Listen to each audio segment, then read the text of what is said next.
The weather-beaten trail wound ahead into the dust-racked climes of the barren land which dominates large portions of the Norgolian Empire. Age-worn hoofprints, smothered by the sifting sands of time, shone dully against the dust-splattered crust of earth. The tireless sun cast its parching rays of incandescence from overhead, halfway through its daily revolution. Small rodents scampered about, occupying themselves in the daily accomplishments of their dismal lives. Dust sprayed over 3 heaving mounts in blinding clouds, while they bore the burdensome cargoes of their struggling overseers. Let's see. I've been thinking about the soldiers need to speak in their own unique way. Let's see. Okay, this guy needs to be. Do you know Swahili? No. Just click a bunch. I don't know if I can do that. No, I would say. Let's just make him really pathetic and awful. Yeah. Oh, All right. Prepare to embrace your creators in the Stygian haunts of hell, barbarian, gasped the first soldier. Only after you have kissed the fleeting steed of death, wretch, returned Grignir. A sweeping blade of flashing steel riveted from the massive barbarian's hide-enameled shield as his rippling right arm thrust forth, sending a steel-shod blade to the hilt into the soldier's vital organs. Adjective. This disemboweled mercenary crumpled from his saddle and sank to the clouded sword, sprinkling the parched dust with crimson droplets of escaping life fluid. The enthused barbarian swiveled about, his shock of fiery red hair tossing robustly in the humid air currents as he faced the attack of the defeated soldier's fellow in arms. "Dang you, barbarian!" shrieked the soldier as he observed his comrade in death. A gleaming scimitar smote a heavy blow against the renegade's spiked helmet, bringing a heavy cloud over the accordion's misting brain. Shaking off the effects of the pounding blow to his head, Grignir brought down his scarlet-streaked edge against the soldier's crudely forged hauberk, clanging harmlessly to the left side of his opponent. The soldier's steed whinnied as he directed the horse back from the driving blade of the barbarian. Grignir leased his mount forward as the hoarsely piercing battle cry of his wilderness-bred race resounded from his grinding lungs. A twirling blade bounced harmlessly from the mighty thief's buckler as his rolling right arm cleft upward, sending a foot of blinding steel ripping through the Cimmerian's exposed gullet. A gasping gurgle from the soldier's writhing mouth as he tumbled to the golden sand at his feet and wormed agonizingly in his deathbed. what is a grinding lung? Does this author know what normal words are? What's happening right now? I can't tell. What is it? I think there was like a guy who's sitting on a horse. People are and then dying and they're like- describing it in gory ways. Okay. I need you, Speedyard. I need you to act as if everything that is said, every sentence, is a question. Read it exactly the same. Just act as if it's a question. I didn't expect something like that. That's entirely new. Okay, I'll take that challenge. Grignir's emerald green orbs glared lustfully at the wallowing soldier struggling before his chestnut-swirled mount. His scowling voice reverberated over the dying form in a tone of mocking mirth. You city-bred dogs should learn not to antagonize your better. Reining his weary mount ahead, Grignir resumed his journey to the Norgolian city of Gorzum, hoping to discover wine, women, and adventure to boil the wild blood coursing through his savage veins. Just gradually going up and up and up. It's great. All right, continue. The trek to Gorzum was forced upon Grignir when the soldiers of Krynn were leased upon him by a faithless concubine he had wooed.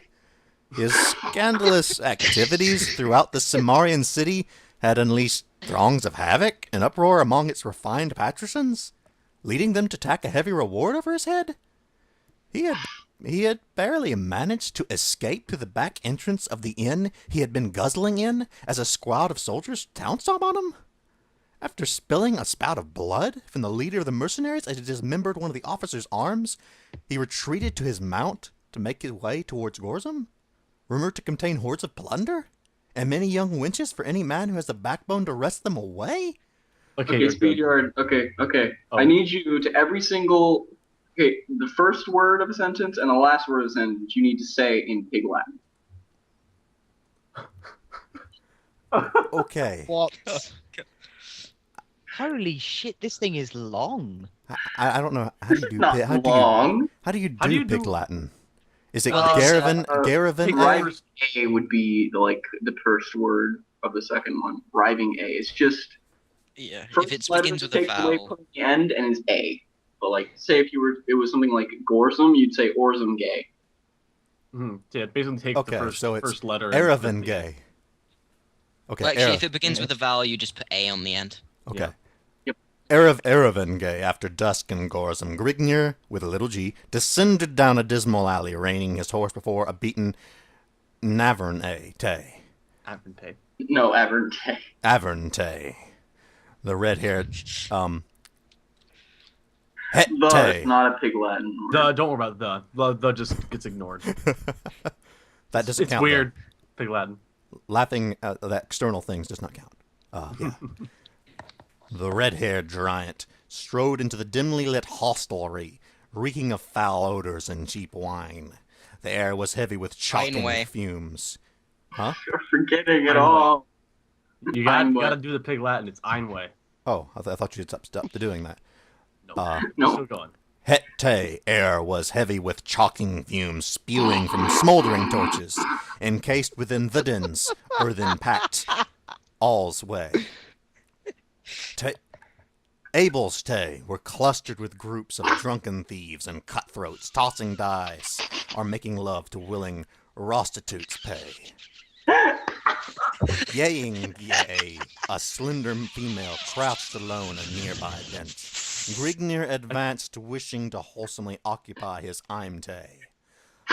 Het-Tay, flickering torches, cast weird shafts of luminescence, dancing over the half-naked harlot of his choice, her stringy orchid twines of hair swaying gracefully over the lithe, opaque nose as she raised a half-drained mug to her pale red ipslay. Lancing gay upward, the alluring complexion noted the stalwart giant as he rapidly approached. Approached A. Approached After day. this paragraph, you can stop on somebody else. Choose. Thank you. Or we could just go back to normal. A Whichever. faint glimmer Yeah, go back sparked. to normal for a bit. A faint glimmer sparked from the pair of deep blue ovals of the amorous female as she motioned toward Grignir, enticing him to join her. The barbarian seated himself upon a stool at the wench's side, exposing his body naked save for a loincloth, brandishing a long steel broadsword, an iron-spiraled battle helmet, and thick leather sandals to her unrestricted feet. That is a well-armored Thick? loincloth. And a thick leather sandals. Yes. All one of the both of them. Yes, indeed. Now, let's see. How should she talk? Bravo! Okay, go on. I'm trying to think how the woman should talk. Thou hast need to occupy your time, No, barbarian. that's just the nerd one.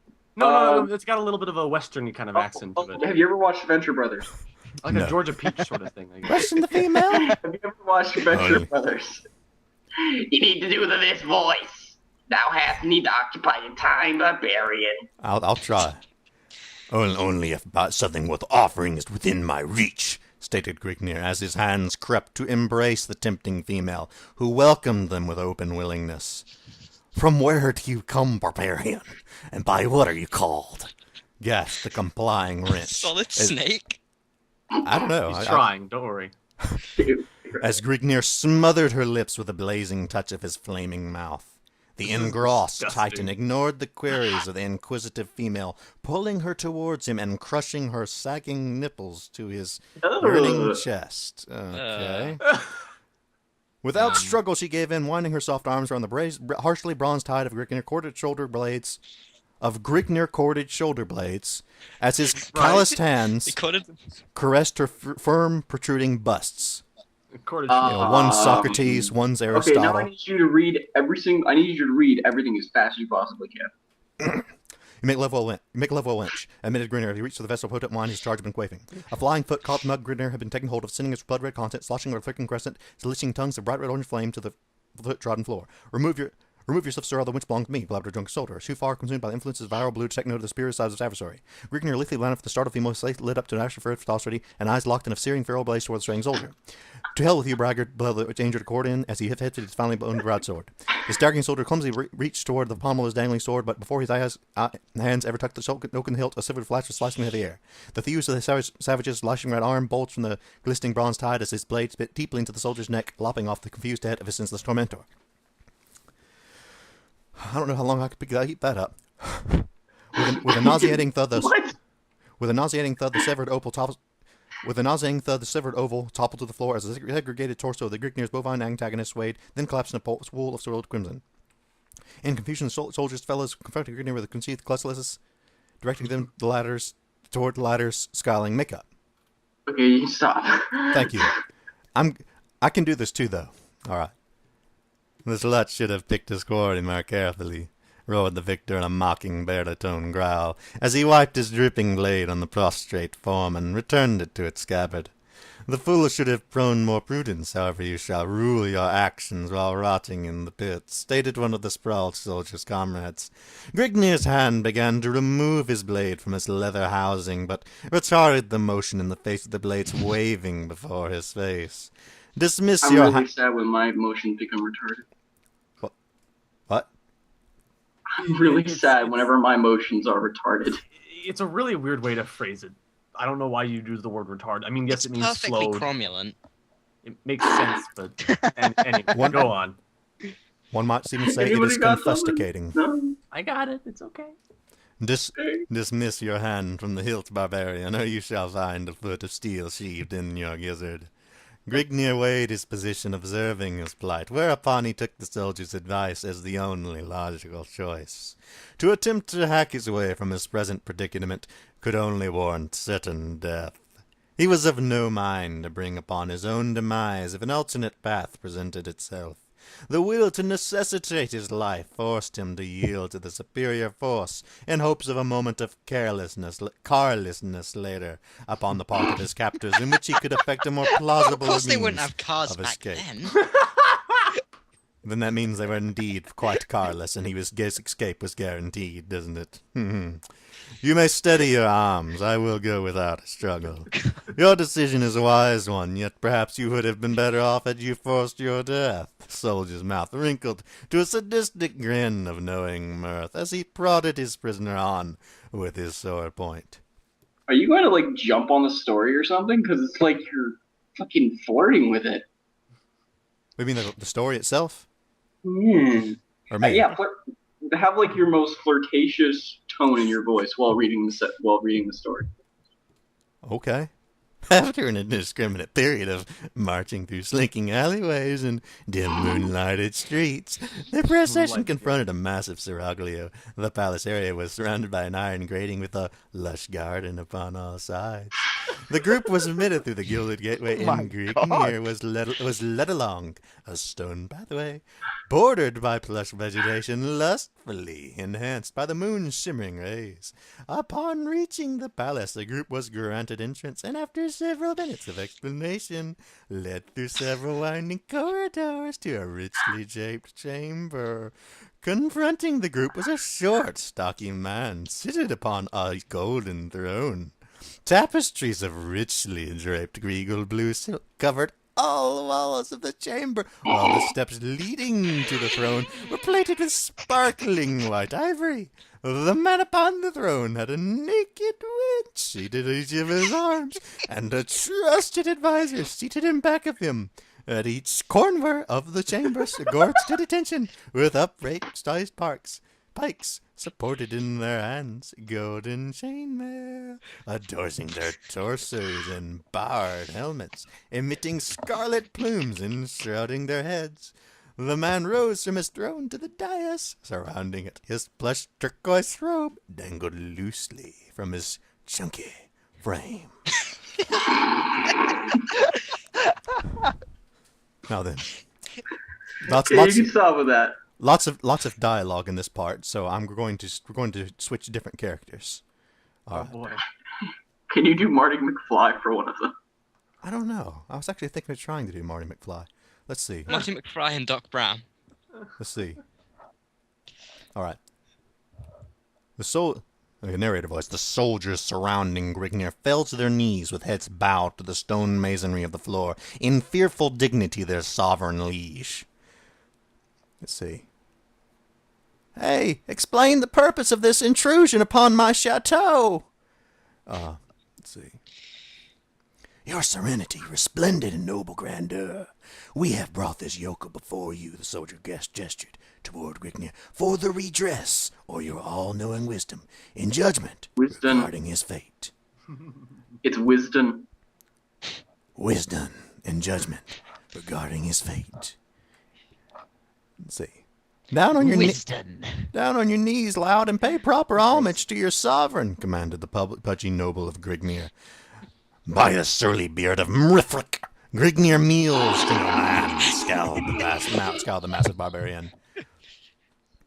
You dare to appeal this blasphemous attack to me? You are indeed brave, stranger, yet your valor smacks of foolishness. I find you to be the only fool, seating upon your pompous throne, enhancing the rolling flabs of your belly in the midst of your elaborate luxury. And the soldier standing at Grignir's side smote him heavily in the face with the flat of his sword, cutting short the harsh words and knocking his battered helmet to the masonry with an echoing clang. The paunchy noble's sacking round face flushed suddenly pale, then pastily lit up to a lustrous cherry-red radiance. His lips trembled with malicious rage, while emitting a muffled sibilant gibberish. His sagging flaps rolled like a tub of upset jelly, then compressed as he sucked in his gut in an attempt to conceal his softness. The prince regained his statue, then spoke to the soldiers. Every single sentence in this entire story could be taken as nothing but they're having sex. That's one way to look at it, I suppose. It's a very sensual story.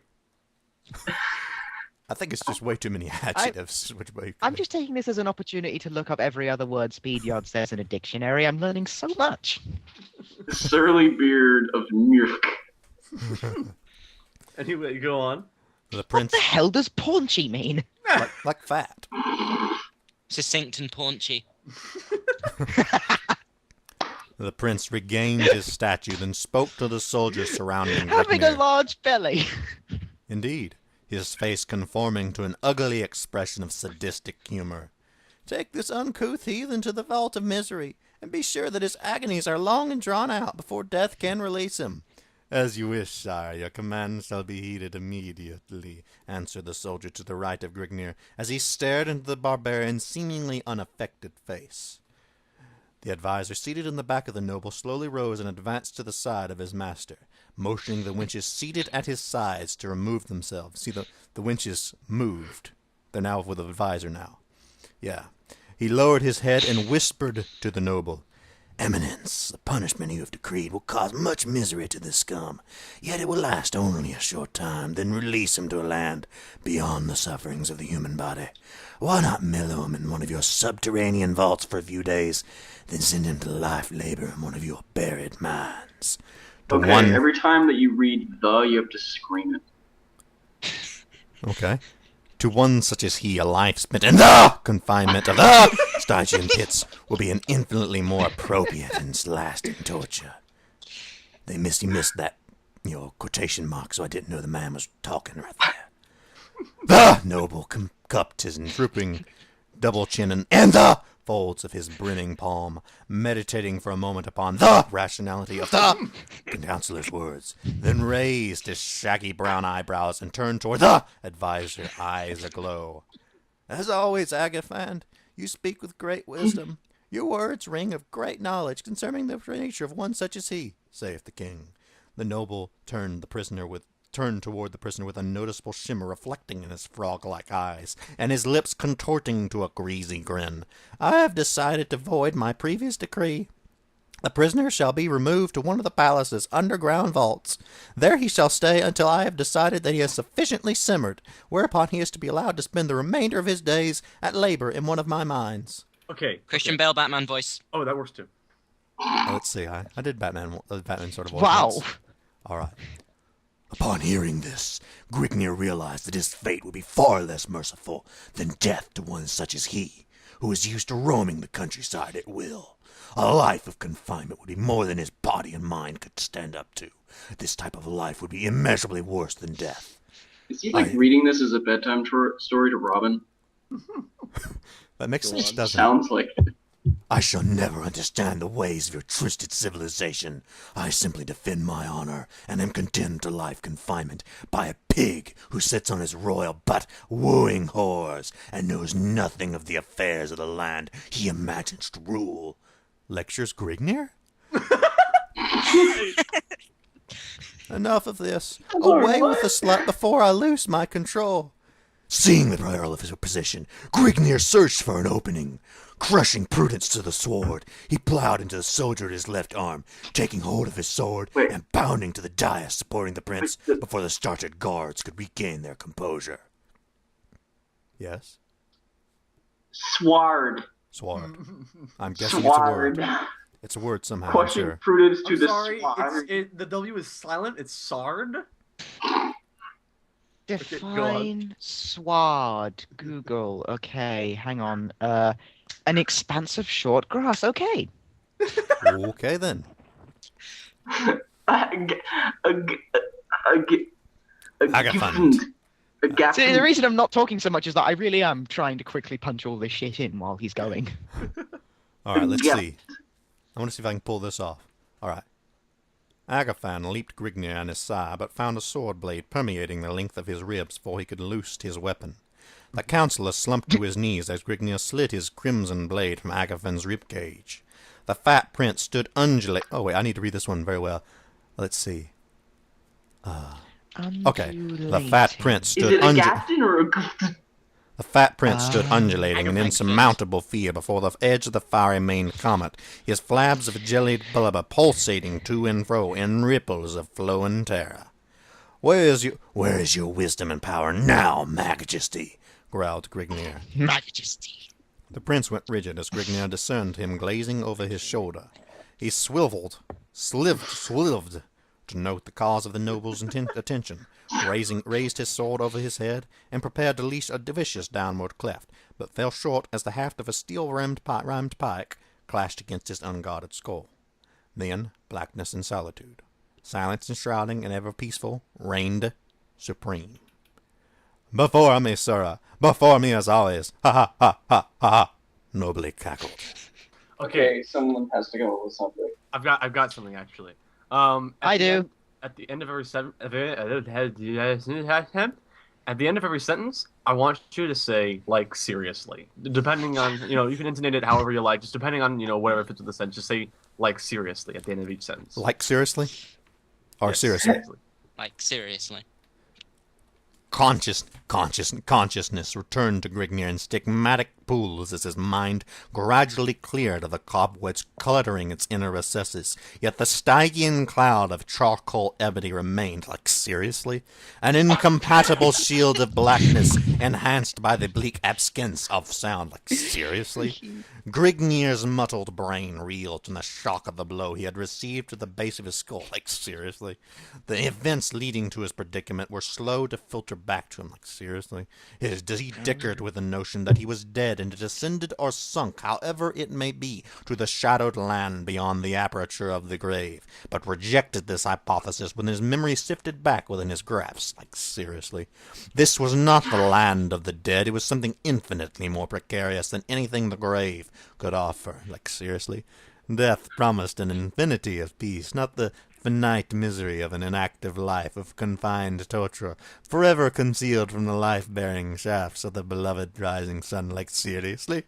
The orb that had been before taken for granted, yet now cherished above all else, like seriously.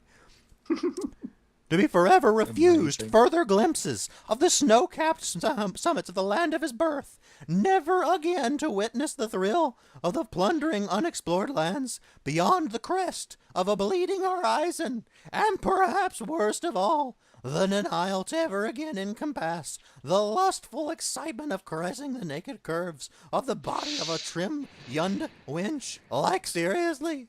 Okay, we're good now. Continue. Okay. Hold on. Me, You sing need- song voice.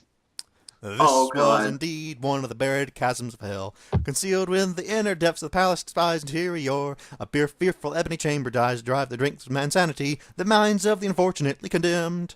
Through the inapt Where are we? solitude of the limbo of blissfully dreary silence. We're at 3.5. 3.5. Chapter 3.5. A tightly chapter rung 3.5. elliptical circle our torches cast their wavering shafts prancing morbidly over the smooth surface of a rectangular, Smurfs. rigid altar. Expertly chiseled forms of grotesque gargoyles This is grace now a the Smurfs grim fanfiction, protrubrating the This length altar- of the grim Oh my orifice god, of there's death. an entire altar that has like a line of tied together Smurfs that they set things on. Staring Yes. forever Go on. ahead into nothingness in complete ignorance I believe of it's the actually not bloody rites services, it's enacted in their Smurfus. presence. A surface made of Smurfs. A Smurfs. Oh, shit. Where else am I going to put my Smurf berries? I'm dead. I'm gone. I'm out. Dark blue with the blood of Smurfs. Can we just imagine that every character is just Smurf and this is happening in somebody's lawn somewhere? Okay, Speedyard, I've got an idea now. All right. No, I know where this is going. Replace second. every verb with a Smurf equivalent. I was So just thinking that. Smurf, Yeah. chisels I was would be thinking that to Smurfs, myself. Not or- everyone. That would just get freaking horrible. Every verb you say? Yeah, replace Very well verb then. with One like off soon. Brown flaking stains decorated the golden. Brown flaking stains smurfed the golden surface of the ridge, smurfing the altar, which smurfed to a small slit at the lower right-hand corner of the altar. The slit smurfed above a crudely smurfed pail, which had several silver smurfed chalices smurfing at its side. Smurfing at the rhyme-off golden mallet, the handle of which was smurfed with images of twisted faces, and smurfed at its far end with slots smurfed for a snug hand grip. The head of the God. mallet was slightly God. smurfier than a smurfing fist, and smurfed into a smooth oval smurfing have a better suggestion? Smurfs. Smurfing the marble altar Hold was on, just hold on, one second. Thinking of a gimmick. Be quicker, I'm going to go start without you. Did you get up? I think he got up. I think he had to get up. Let's see. Okay, go. Encircling the marble altar was a congregation of leering shaman, in eerie chants of a bygone age, originating unknown aeons before the memory of man, were being uttered from the buried recesses of the acolytes' deep lings. Orange paint was smeared in generous globules over the top of the vu, priests' wrinkled shaven scalps, while golden rings projected from the lobes of their pink ears. Ornate robes of lusher purple satin enclosed their bulging torsos, attached around their waists with silvered silk lashes, latched with ebony buckles in the shape of morose, misshaped skulls. Dangling around their necks were oval-fashed medallions, held by thin gold chains, featuring in their centers blood-red rubies which resembled crimson fetish eyeballs. Cushioning their bare feet were plush red felt slippers with pointed golden spikes projecting from their tips. Let's see. Any ideas? Can you do like a this voice? Situated in front of the altar and directly adjacent to the copper pail was a massive jade idol, a misshaped, hideous burst of the shaman's pagan deity. The shimmering green idol was placed in a sitting posture on an ornately carved golden throne raised upon a round, ivory-plated dais. Its bulging arms and webbed hands resting on the padded arms of the seat. Its head was entwined in golden snake-like coils, hanging over its oblong ears, which tapered off to thin hollow points. Its nose was a bulging triangular mass sunken in at its sides, with toe-gaping nostrils. Oh my god, you okay? Dramatic beneath the nostrils was a twisted, shaggy-lipped mouth, giving the impression of a slavering, sadistic grimace. Was that good? That was. Yeah. Maybe I'm gonna That's give you a clap great. for that. Hold on a second. Thank you. Thank you. Thank you so much. You- That was life changing. Speedyard, I need you to until the end of this chapter. I need you to try to plug up your nose, kind of plug up your nose and bring your voice as far as you can to the back of the show. Would you do that for me, Speedyard? At the foot of the heathen deity, a slender, pale-faced female, naked but for a golden jeweled harness, is riding a huge outcoming breast, supporting long silver lasses which extended to her thigh, stood before the pearl-white field with noticeable shivers traveling up and down the length of her exquisitely molded body. Her delicate lips trembled beneath soft, narrow hands as she attempted to conceal herself from the piercing stare of the ambivalent idol. Glaring directly down towards her was a stony and cyclopic face of the bloated deity. Gaping from a single oblong socket was scintillating many faceted scarlet emerald and a brilliant gem seeming to possess a life all its own. A priceless gleaming stone capable of dominating the wealth of conquering empires, the Eye of Argon. The name Dun, drop. dun, Titular object! This is what we Holy came crap. for. Oh, there we go. Wait, so There's a voice I haven't used yet. Okay, so hold on a second. What the fuck? What is an ambivalent stare? It's a stare that is ambivalent. It is a stare that cannot decide. That stare just doesn't give a shit. Yeah, basically. It is a stare That that stare is holds like, I'm your not life sure if within I its should hand care, but I'm and also cannot kinda make mad, up its but I'm not mind whether sure to if I'm kill mad. or to spare you. That's kind of This is stare a it is. really fucking schizophrenic stare, man. All knowledge of measuring time had escaped Grignir. When a person is deprived of the sun, moon, and stars, he loses all conception of time as he had previously understood it. It seemed as if years had passed, if time were being measured by terms of misery and mental anguish. Yet he estimated that his stay had been only a few days in length. He has slept 3 times and has been fed 5 times since his awakening in the crypt. However, when the actions of the body... I can't do that very long. I'm sorry, are you okay? The story's killing him. No, it's just that one voice. Oh, okay. Yeah, that makes sense. All right, let me see if I can pull off this other one. Let's see.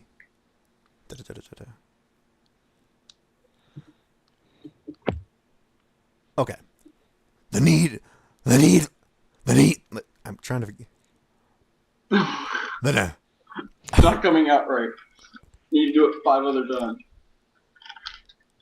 The need for nourishment and slumber are directly proportional to the functions a body has performed, meaning that when free and active, Grignir may become hungry every 6 hours and witness the desire for sleep every 15 hours, whereas in his present condition, he may encounter the need for food every 10 hours and the want for rest every 20 hours. All methods he had before depended upon were extinct in the dismal pit. Hence, he may have been in prison for 10 minutes or 10 years. He did not know, resulting in a disheartened emotion deep within his being. Good God, that voice hurts my voice. Could you just do Shatner for a while?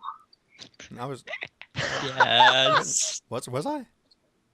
You know, William Shatner, like, the food, if you can Oh, honor the molding. well, let's do that. The lumps food. of Oh, fetish. can I? The food, if you can honor the moldering lumps of fetid mush to that extent, was borne to him by 2 guards who opened a portal at the top of his enclosure and shoved it to him in wooden bowls, retrieving the food and water bowels from his previous meal at the same time, after which they threw back the bolts on the iron latch and returned to their other duties. Since deprived of all other means of nourishment, Grignir was impelled to eat the tainted slop in order to ward off the pangs of starvation, though as he stuffed it in his mouth with his filthy fingers and struggled to force it down his throat, he imagined it was that which had been submerged by the hounds stationed at various segments of the ballast. There was little in the barren vault that could occupy his body or mind. He had paced out the length and width of the enclosure time and time again, and tested every granite slab which consisted of the walls of the prison in hopes of finding a hidden passage to freedom, all of which was to no avail other than to keep him busy and distract his mind from the wandering to thoughts of what he believed was his future. He had memorized the number of strides from one end to the other of the cell, and knew the exact number of the slabs which made up the leaked dungeon.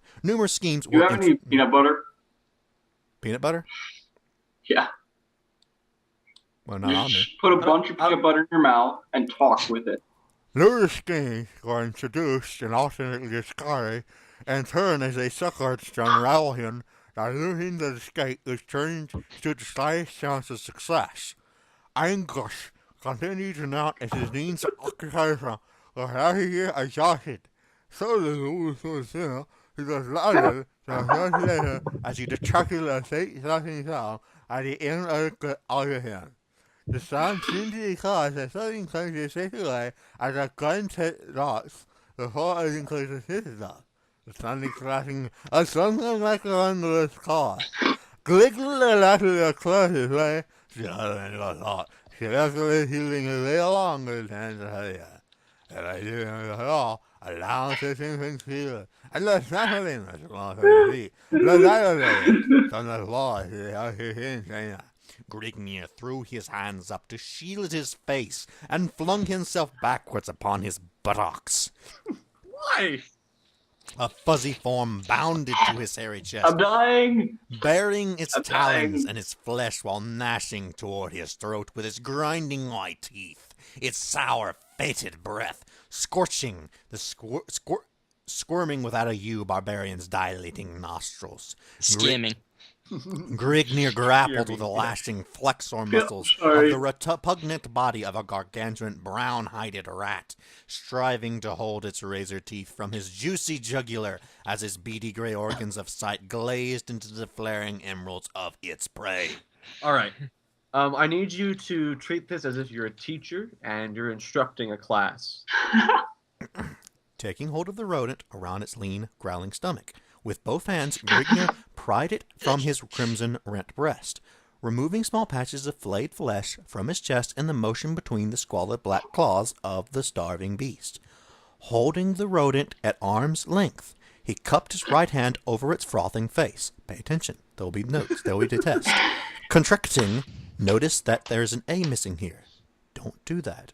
This will be on the test. His fingers into a vice-like fist over the quivering head. Okay, I've got a suggestion here, teacher. Yes. Okay, you think Raise continue your talking hand like the next teacher time. thing there, but at the end of every paragraph say, and that's where babies come from. Very well then. I thank you for your participation. Now then, where were we? Oh yes. Retaining his grips on the rat, Grignir noticed that he did not capitalize his name. You must always capitalize proper nouns and all other names. Remember that. Flexed his outstretched arms while slowly twisting his right hand clockwise and his left hand counterclockwise motion. Notice that this sentence is not properly formed. It does not adequately explain what is going on.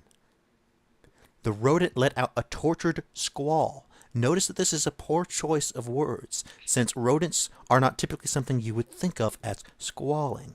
It would be better for it to be a squeak or a squeal. It could be it was meant to be a squeal, but the author is just very bad at this. Drawing scarlet as it violently dug its foam-flecked fangs into the barbarian's sweating palm, causing his face to contort to an ugly grimace as he cursed beneath his breath. And that is where babies come from. I'm sorry, but when you stopped at Squall, I thought you were going Final Fantasy VIII. I was like, yeah, I didn't think that either. That rat had just eaten Squall. All right, back to normal. With a loud crack, the rodent's head parted from its squirming torso, sending out a sprinkling shower of crimson gore, and trailing a slimy string of disjointed vertebrae, snapped tracheae, esophagus, and jugular disjointed hyoid bone, morose purpled stretched hide, and blood-seared muscles. Well, There I was had to gore, do some too. research for that. Oh, jeez. Okay, what you need to do now is you need to start every sentence from a really low like this and keep on building up until it goes really high and then you get really high. No matter how long the sentences, you have to do this. Very well then. Flinging the body... What, you mean low as in pitch or sound? Low Pitch. is in pitch and then going up higher and higher and higher and higher and higher and higher and higher. Flinging the broken body to the floor, Grignir shook his blood-streaked hands and wiped them against his thigh until dry, then wiped the blood that had showered his face and from his eyes. Again seating himself upon the jagged floor, he prepared to once more revamp his glum meditations. He told himself that as long as he still breathed the gust of life through his lungs, the hope was not lost. It was a semicolon. I'm going to count that. He told himself this, but found it hard to comprehend in his gloomy surroundings. Yet he was still alive, his bulging sinews at their peak of marble, his struggling mind floating in a marvel of impress excellence of thought. Plot after plot sifted through his mind in energetic computations. That's enough of that. Contemplation. What the fuck? Contemplation. Having It's a trouble word. reading there? Pete? Contemplation is an okay word. Contemplations is a word. It's a word. No, perfectly. Contemplation is like to contemplate something. Yes. Yeah, they are what has been contemplated. Is the This person must have done a lot of contemplating. I pride myself on that. Notice that every single other sentence has causing as the start of the second part of it. Yes. I've noticed that. Let's see. Okay. Then it hit Talk him. about a broken record. Continue. All right, let me try something different. Let's see. Then it hit him.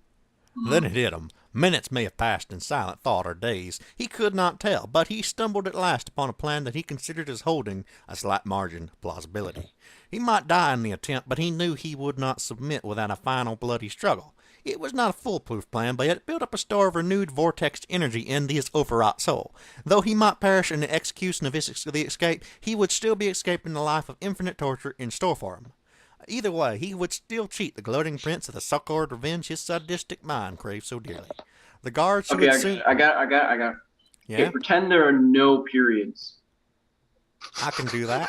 Like there aren't that guards many would soon- anyway. The guards would soon come to bear him off to the prince's buried mines of dread, giving him the sought-after opportunity to execute his newly formulated plan. Groping his way along the rough floor, Grignir finally found his tool in a pool of congealed gore, the carcass of the decapitated rodent, the tool that the very filth he had been sentenced to spawn. When the time came for action, he would have been prepared, but so he set himself to rending the sticky hulk in grim silence, searching by the touch of his fingertips for the lever to freedom. Chapter 5. Up to the altar and be done with it, wench, ordered the fidgeting shaman he's a shy man, not a shy man. Okay then. Okay. As he Actually, gave that's the how you're supposed to say shaman, I think. It is. as he Like gave earlier, the female Earlier, it's like shaman or something like that. But whatever. oh well. It was shaman, like And shaman. not shaman. It's spelled. Yeah, that's how shaman spelled. As he gave the female a grim stare accompanied by the wrinkling of his lips to a mirthful grin of delight. The girl burst into a slow, steady whimper, stooping shakily to her knees and cringing woefully from the priest with both arms wound snake-like around the bulging jade chin rising before her scantily attired figure. Her face was readily inflamed from the salty flow of tears spouting from her glassy, dilated eyeballs. With short... Let's see. Can we stop the period thing? Just read normally again? Yeah. Doesn't be helping much because there aren't that many periods. I want you to have a. Yeah, I know exactly. See, I told you. There was more earlier. Okay, yeah. just do a Gilbert Gottfried impersonation. No. Sorry, no. Okay. How about this? Wait, he already said one. He already said one. He already said Gilbert Gottfried. I got to try that now. I really don't know if I can. With short, I don't think I can. Wow.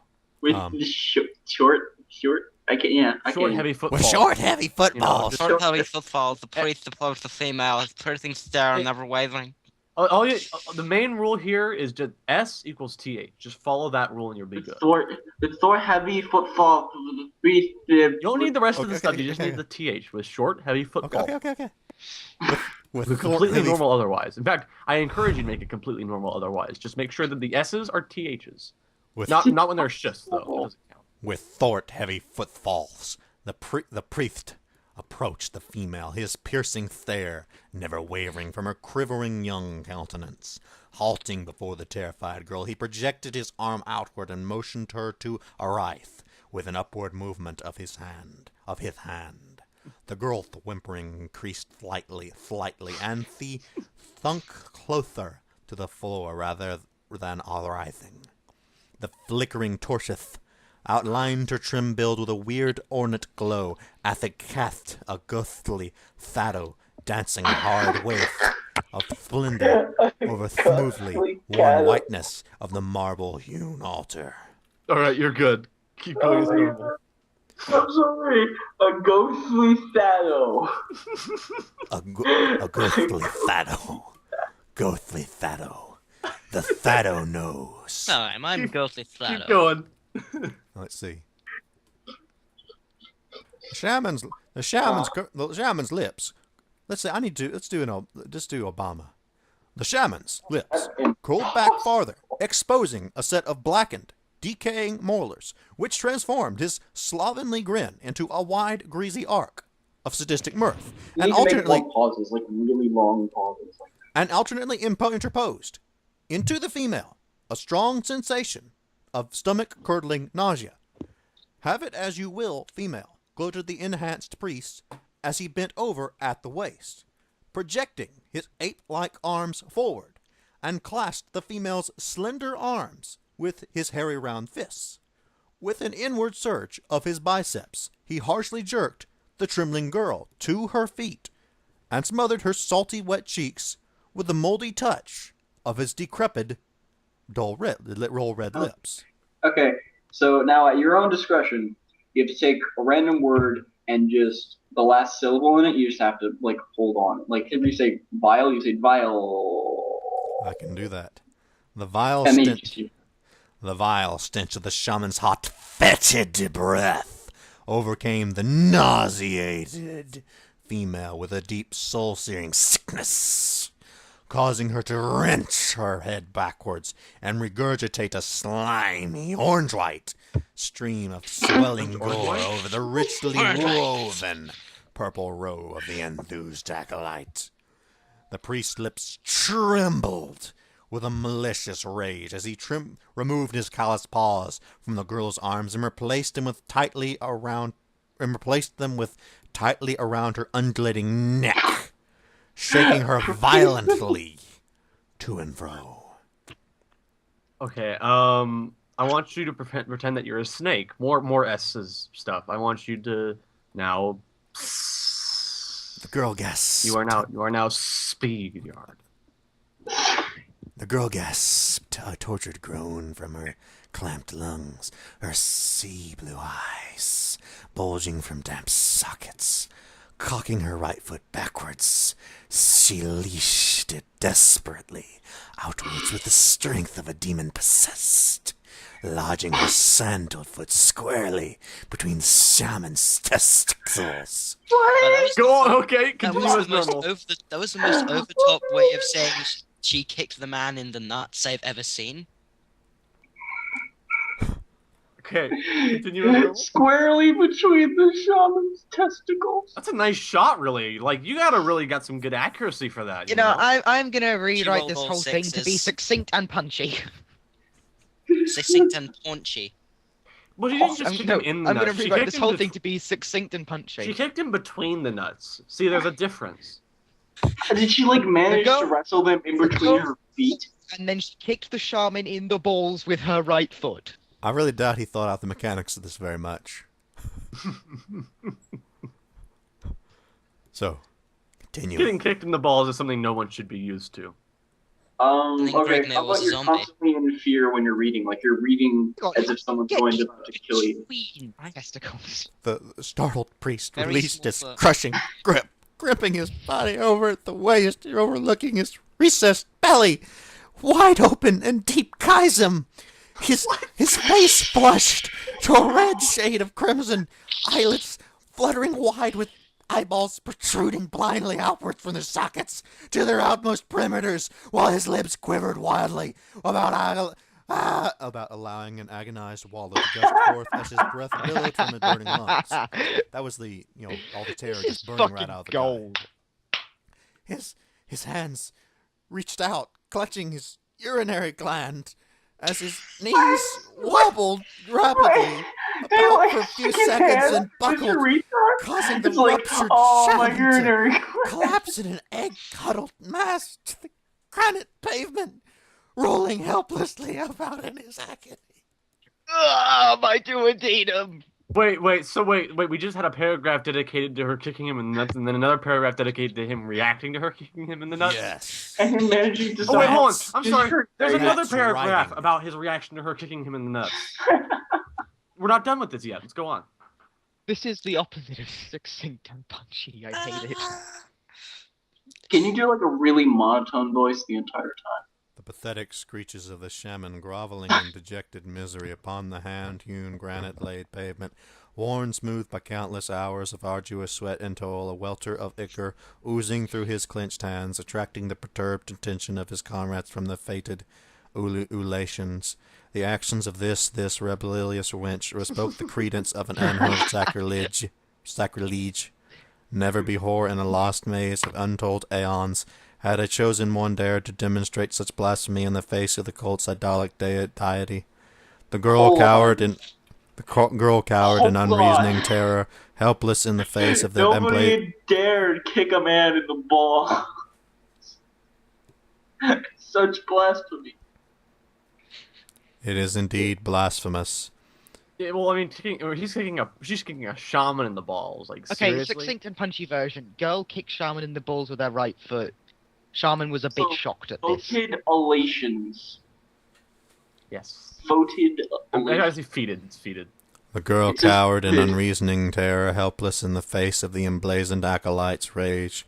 Her orchid, tousled face smothered betwixt her bulging bosom as she shut her curled lash tightly, hoping to open them and find herself awakening from a morbid nightmare. Yet the hand of destiny decreed her no such mercy. The antagonized pack of leering shaman converging tensely upon her prostrate form were entangled all too lividly in the grim web of reality. Wow, he doesn't have a very complex vocabulary. He's used prostrate like 5 times now. He likes that word. Shuddering from the calm, clammy touch of the shaman as they grappled with her supple form, hands reaching at her slender arms and legs in all directions, her bare body being molested in the midst of the labyrinth of orange smudges, purple satin, and mangled skulls, shadowed in an eerie crimson glow, her confused head reeled, then clouded in a mist of enshrouding ebony as she lapsed beneath the protective sheet of unconsciousness to a land of peach and resin. Resign. Oh, can you do a game show voice for this? Very well then. Let's see. Take hold of this rope. Show? Take hold of this rope, said the first soldier, and climb out from your pit, slut. Your presence is requested in another far deeper hellhole. Grignir slipped his right hand to his come thigh, on down. concealing a small opaque object beneath the folds of the G-string wrapped around his waist. Brian Wells swelled in Grignir's cold jade squinting eyes, which, grown accustomed to the maroon of the Gustagian pools of ebony glade engulfing him, were bedazzled and blinded by the flickering radiance cast forth by the second soldier's resin torch. Tightly gripped in the second soldier's right hand, opposite the intermittent torch, was a large double-edged axe, a long leather-wound oaken trandle transfixing the center of the weapon's iron head. Adorning the torsos of both of the sentries were thin, yet sturdy hauberks, the breastplates of which were woven of tightly hemmed twines of reinforced silver braiding. Cupping the soldiers' feet were thick leather sandals, wound about by their shins to 2 inches below their knees. Wrapped about their waists were wide satin girdles with slender bladed poniards, dangling loosely from them, the hilts of which featured scarlet-encrusted gems. Resting upon the manes of their heads and reaching midway to their brows were smooth copper morions. Spiraling the lower portion of the helmet were short, upcurved silver spikes, while a golden hump spired from the top of each bassinet. Beneath their chins, wound around their necks, and draping their clad shoulders, dangled regal purple satin cloaks, which flowed midway to the soldiers' feet. All this can be yours, if you can guess the cost of this kitchen set right here. Well, I can't guess that, but I can guess how much it costs for this to be publicized. Can I get a brand new car? Okay, anyway. Want to phone a friend? Will, spin that Eye of Argon! Oh, you landed on eternal Poking punishment! aside. Eternal punishment, You landed on everyone! Eternal And I'm punishment! getting kicked in the nuts for 3 paragraphs. Now, let's see. Okay. Here we have the uncapitalized paragraph. See, the lucky part is that you get kicked in between the nuts, so it doesn't hurt as much. I doubt The it works that way. uncapitalized paragraph. Okay. This one. I want you to have as much trouble letting go of the whole getting kicked in the nuts thing as the story did. So, like, every now and then, I want you to just kind of have flashbacks. Think to yourself, she kicked him in the nuts. I know I what just you mean. need you to just remember that for me. Like, every now and then, just think to yourself, I can't. Every character has been kicked in the nuts now because this is like in a completely different situation. Just be in awe Okay, about that for me. And hand over hand, feet braced against the dank walls of the enclosure. Speaking Huge of feet, Grignir ascended from the moldering depths of forlorn abyss. That man. His swelled limbs stiff due to the boredom of a timeless inactivity, compounded by the musty atmosphere and jagged granite protuberance against his body. Craved for action, the opportunity now presenting itself served the purpose of oiling his rusty joints and honing his dulled senses. He braced himself, facing the second soldier. The sentry's stature was wildly exaggerated in the glare of the flickering crescent cuppix in his right fist. His fist. His eyes were wide open in a slightly slanted owlish glaze. Oh, that might meant the face. Enhanced in their sinister intensity by the hawk-billed curve of his nose and pale yellow peak of his cheeks.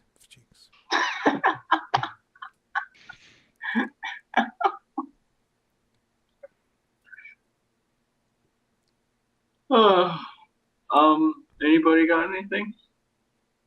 Socks, you got any? I don't think my cat has any ideas right now, unfortunately. Let's see. I'm sure I can think of something. Okay, I wish we would have ad-libbed this. Or mad-libbed this. We just, replace things randomly in the sentence. Place your hands behind your back. No, I've already done that. No, anytime you see a word that you've already seen before, replace it with that. Besides, I'm talking about an adjective or an adverb. Besides adjectives and adverbs, okay. No. Just adjectives and adverbs. Adjectives and adverbs only. Place your hands behind that back, said the second soldier as he raised his axe over that right shoulder blade and cast it a wavering glance. We must bind that wrists to parry any attempts at escape. Be sure to make that knot that stout one. Broig, we wouldn't want our guest to take leave of our guidance. Oh, I think I got an idea for Broig. Does Broig get to speak? Oh, he doesn't. That's unfortunate. All right, let me see. I'm going to read this. I'm going to read this from Broid's perspective. This is from Broid's perspective. Oh, Broid grasped Grignir's left wrist and reached for the barbarian's right wrist. Grignir wrenched his right arm free and swiveled to brace Broig. Reached beneath his loincloth with his right hand. We've hit The it. sentry We've hit grappled rock at his bottom. girdle for the sheath dagger, but recoiled Only short of halfway his through. intentions as Grignir's right arm swept to his gorge. The soldier went limp, his bobbing eyes rolling from his fluttering eyelids, a deep welt across his spouting gullet. Without lingering to observe the result of his efforts, Grignir dropped to his knees. The silken soldier's axe cleft over Grignir's head in a blaze of silver ferocity, severing several garlic locks from his scalp. Coming to rest in his fellow's stomach, the iron head crashed to mail and flesh, splintering force, mouthing a full of crimson entrails over the granite paving. Okay, do Forrest Gump. Before the no, let's see. Before the century, before the century, before the century I could don't. before the sentry could wrench his axe free from his comrade's carcass, he found Grignir's massive hands clasped about his throat, choking the life from his clamped lungs. With a zealous grunt, the accordion flexed his tightly corded biceps, and forcing the grim-faced soldier to one knee, the sentry plunged his right fist in Grignir's face, digging his grimy nails into the barbarian's flesh. Ejaculating a curse through rasping teeth, Grignir... Excuse me? They used that word. Ejaculating a curse. It was in a Harry Potter That book. isn't that's an actual way of saying that. It's They just used it in Harry really Potter. antiquated. It is. It's like, you ever read old Sherlock novels, by any chance? He's experiencing what's That's known like as using this- revengeance in normal parlance. It's no. He's basically That's like using what in normal parlance? He's falling. Revengeance? He's falling We victim should- That's to not a these word said- by any we should- definition. We should continue Revengeance this. is a word. We're It's just only a word halfway nobody through. uses anymore. No, It's falling no, victim it to isn't. the I said reject problem that where outright. they just can't use the Okay. word said. Let's keep going. Grignir surged the bulk of his weight forward, bowling the besieged soldier all over upon his back. The sentry's are you? arms collapsed to his thigh, shuddering convulsively, his bulging eyes staring blindly from a bloated cherry-red face. Rising to his feet, Grignir shook the blood from his eyes, ruffling his surly red mane as a brush fire swaying to the nighttime breeze. Stooping over the sprawled corpse of the first soldier, Grignir retrieved a small white object from a pool of congealing gore. Snorting a rusty billow of mirth, he once more concealed the tiny object beneath his loincloth. The tediously honed pelvis bone of the broken rodent. Returning his attention toward the second soldier, Grignir turned to the task of attiring his limbs. To move about freely through the dim recesses of the castle will require the grotesque garb of its soldiery. Was that good? Yes. That okay. was pretty damn Good. good. Okay, so every time that you, are you getting bored once in a while with this? Every time you just kind of feel like, this is kind of going on for a little bit while. For instance, having 3 individual paragraphs being devoted to someone getting kicked in the nuts and their reactions to it. That's why it's Anytime that you considered the feel worst like fantasy you've novel ever. lost a little bit of interest, go on like a tangent about a game that you've recently played, and then come back to it. I'll see if I can. Utilizing the silence and stealth acquired in the untamed climes of his childhood, Grignir slinked through twisting corridors and winding stairways, lighting his way with the confiscated torch of his dispatched guardian. Knowing where his steps were leading to, Grignir meandered aimlessly in search of an exit from the chateau's dim confines. The wild blood coursing through his veins yearned for the undefiled freedom of the livid wilderness lands. Coming upon a fork in the passage he shrieked, voices accompanied by clinking footfalls discerned to his sensitive ears from the left corridor. Wishing to avoid contact, Grignir veered to the right passageway. If questioned as to the purpose of his presence, his barbarous accent would reveal his identity, being that his attire was not that of the castle's mercenary troops. You know, BioShock Infinite was a really great game. I liked it a lot. I've already played through it 2 times already, and it was completely fantastic. I cannot recommend it highly enough. I mean, I'm probably going to play through it a 3rd time. I'll probably do a Let's Play or something eventually. If you don't have it, you need to go get it. And get the PC version, not the PS3 version. I mean, the graphics on the PC really are. It does actually make a big difference. It just makes the whole thing just pop out, and it's amazing. And I really wish that I had an ultra widescreen monitor, you know, like their 21:9 resolution instead of 16:9, because it would actually be able to display in it. You could see the entire thing laid out for you all at once, and that would be amazing. That just sounds And really cool. in grim silence, Grignir treaded down the dingily lit corridor, a stalking panther creeping warily along on padded feet. After an interminable period of wandering through the dull corridors, no gaps to break the monotony of the cold gray walls, Grignir espied a small winding stairway. Descending the flight of arched granite slabs to the posterior, Grignir was confronted by a short hallway, leading to a tall arched wooden doorway. Halting before the teeming portal, Grignir resties his shaggy head sideways against the port barrier, detecting The portable portal. Detecting no sounds from within, he grasped the looped metal handle of the door, his arms I'm gonna surging go with a eat food tremendous real quick. effort. What? You gonna go eat food? Sorry, keep going. I'm just gonna leave and get food. Very good. Tell us what you're eating when you Let's come back. continue. His arms surging with a tremendous effort of bulging muscles, yet the door would not budge. Retrieving his axe from where he had sheathed it beneath his girdle, he hefted it in his mighty hands with an appeased grunt, I have no idea what that word is supposed to mean. That's the worst one I've seen so far. Appeased. It's appeased. Oh, with an yeah. appeased Apparently grunt. that's not a word. But of course, In fact, when I type appeased into Google, the first result is the Eye of Argon. that's hilarious. Well, no, I need to confirm this. I don't know what word this is. It's meant to be I don't know what appeased, as in placated. Yeah, it's probably supposed to be appeased, but we'll say holy appeased. crap. Yeah, With Google an says, "Did you mean appeased grunt. appeased, you stupid dummy?" With an Like, appeased Also, to be completely honest, if we're going to be straightforward about Bioshock Infinite, if you're looking to upgrade your computer, there's a graphics card that I can give you a link to that is $200. It's fantastic. And with it comes Far Cry 3, plus Blood Dragon, plus Tomb Raider, plus Bioshock Infinite. That's a pretty nice That deal. sounds like a really good deal. It is a really good deal. That's what I've gotten. Oh, that's good. Anyway, Sounds great. moving on.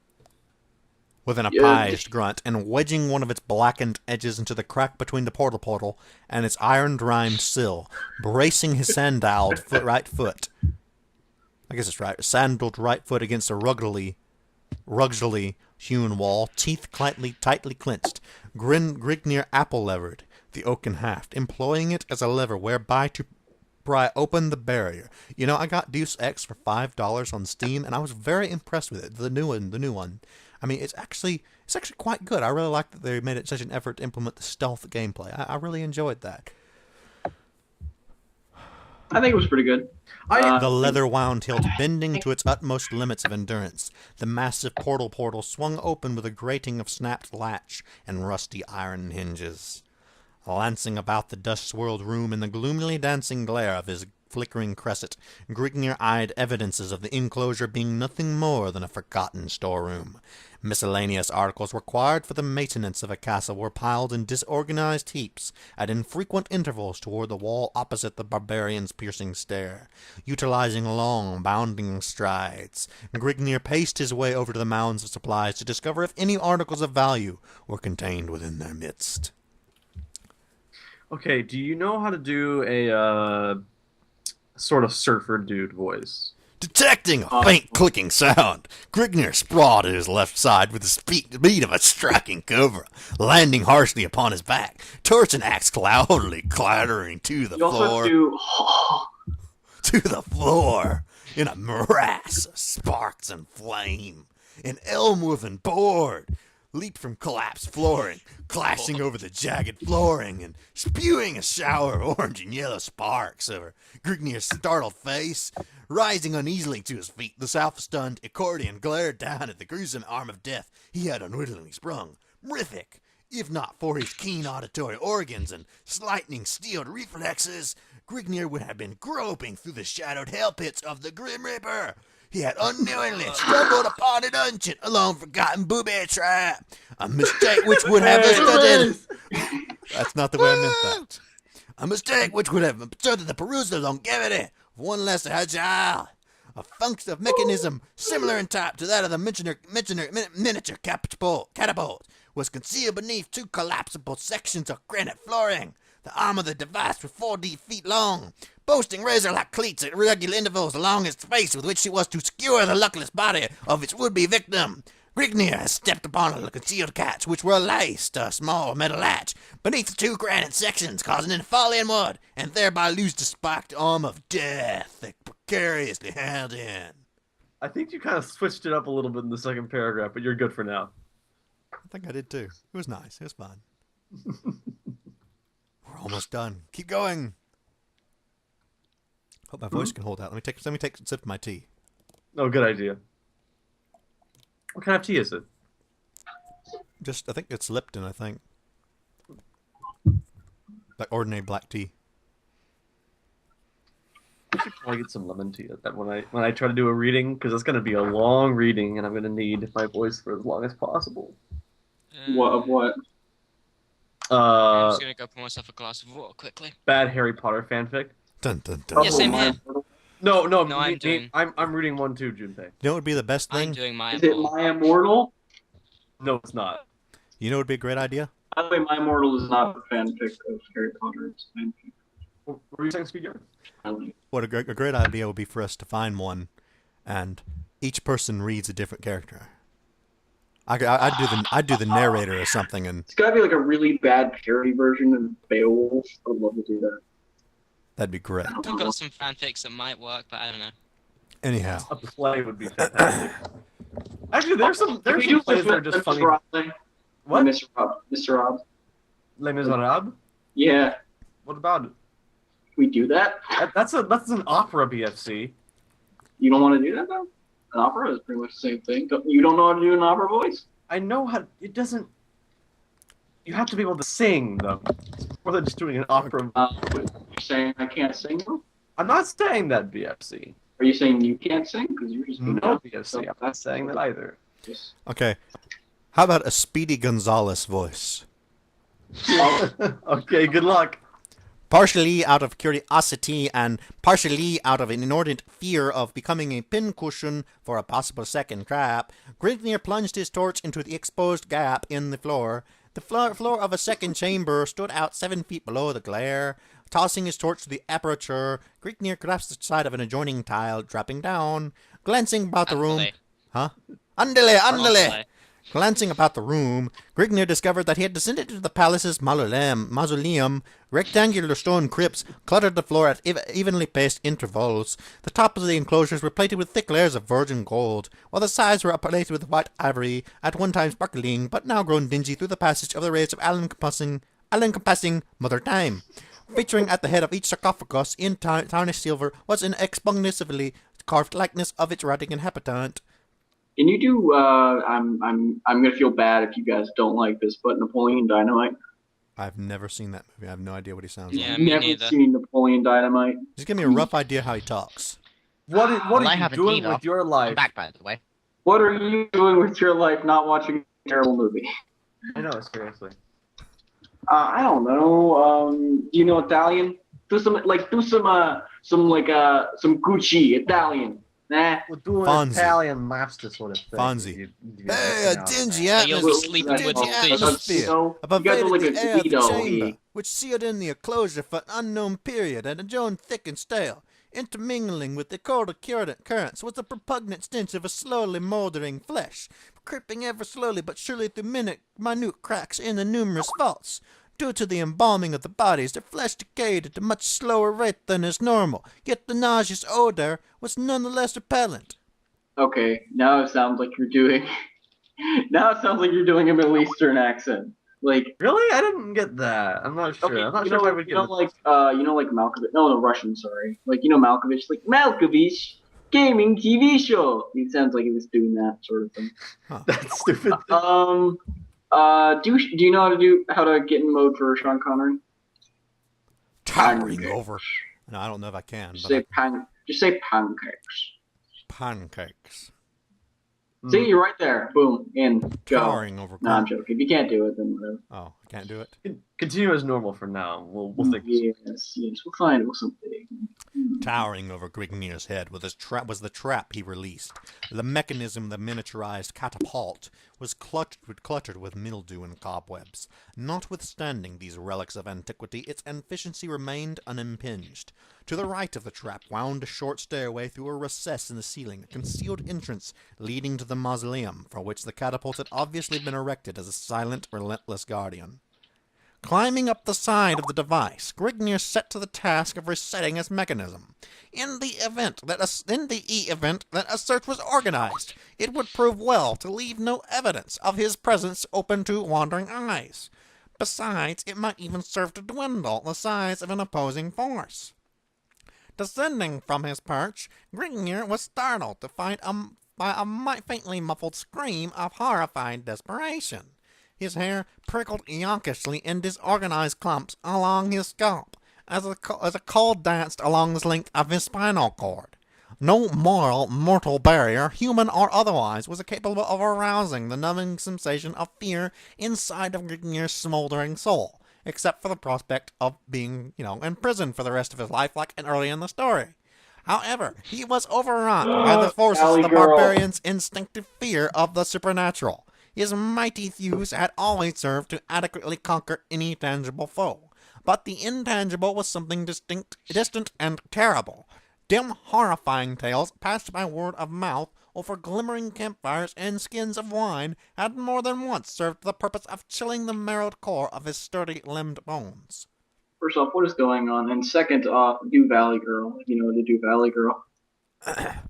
Yet the scream contained a strangely human quality, unlike that which Grignir imagined would come from the lungs of a demon or a spirit, making Grignir take short, nervous strides, advancing to the sarcophagus, from which the sound was like issuing. Clenching his teeth in an attempt to, steal his jangled nerve, Grignir, slid the engraved slab from the vault with a sharp rasp of grinding stone. Another long-drawn cry of terror, infested anguish, met the barbarians, scoring like the shrill piping of, a demented banshee, piercing the inner fibers of his superstitious brain with, primitive dread and dread and dread and awe and The inner fibers. God, that's Okay. so I need you to echo the end of the end of each sentence. Pardon me. You're each time you're kind of each time you end a sentence it echoes a little bit. Stooping over to espy the tomb's contents, the glittering accordion's nostrils were singed by the scorching aroma of a moldering corpse, long shut up and fermenting, the same putrid scent which permeated the entire chamber, though multiplied to a much more concentrated dosage.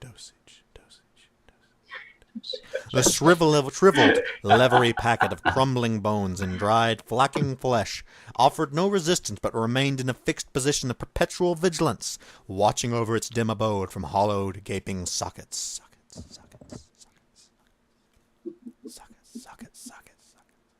This needs to stay in effect for the rest of the reading. No, No. this reading is way too long for that. The tortured cries were not coming from the tomb, but from some hidden death below. Pulling the reeking corpse from its resting place, Grignir tossed it to the floor in a broken, mangled heap. Upon one side of the crypt's bottom was attached a series of tiny hinges, while running parallel along the opposite side of a convex railing-like protuberance, laid so as to appear as part of the interior surface of the sarcophagus. I don't know. Okay, I've got one. I want you to be a major book critic, and as you're reading this, you're becoming gradually more and more irritated with the fact that the story just doesn't make any gosh dang sense. Well, let me put my glasses down on the tip of my nose. There we go. Excellent. You're a snob. Just kind of get more and more irritated. Give me some passion. Let me Speed. cross my leg. I'll pretend my cup of tea is a glass of wine or something. Good. I'll say something about postmodernism or something. Raising the slab upon its bronze hinges, long removed from the gaze of human eyes, Grignir perceived a scene which caused his blood to smolder, not unlike bubbling molten lava. Directly below him, a whimpering female, oh yes, of course, enforcing the gender binary, lay stretched upon a smooth-surfaced marble altar. A pack of Gracie face shaman. You do know, of course, that Gracie is actually the most... that aspect of the Eye of Argon is probably the most notable, and probably its most redeeming aspect. The way that the author, Jim Theus, refuses to be controlled by society's demands that he spell words the way society has decided words should be spelled. This is an example. Very outgoing individual, for sure. This without a doubt is how he chooses to oppose oppressive societal norms, by misspelling words and by refusing to make sense. By refusing to make sense, he actually makes sense. And if you don't understand that, that just proves how stupid you are. A pack of Gracie face shaman clustered around her in a tight circular formation. Crouched over the girl was a tall, pot-bellied priest, his face dominated by a disgusting, open-mouthed grimace of sadistic glee. Suspended from the acolyte's clenched right hand was a carven, oval-faced mallet. Now, we can interpret the mallet psychoanalytically to be Grignir's masculinity. You see, it is in the power of the enemy, and Grignir is going to take it back, which he waved menacingly over the girl's shadowed face. You see, further Freudian imagery, and incoherent gibberish flowing from his grinning, thick-lipped mouth. Wow, that sounds a lot like this story. What? What? that's a really big parallel with the story. An incoherent gibberish flowing from the grinning, thick-lipped mouth. Oh. Yeah, that makes sense.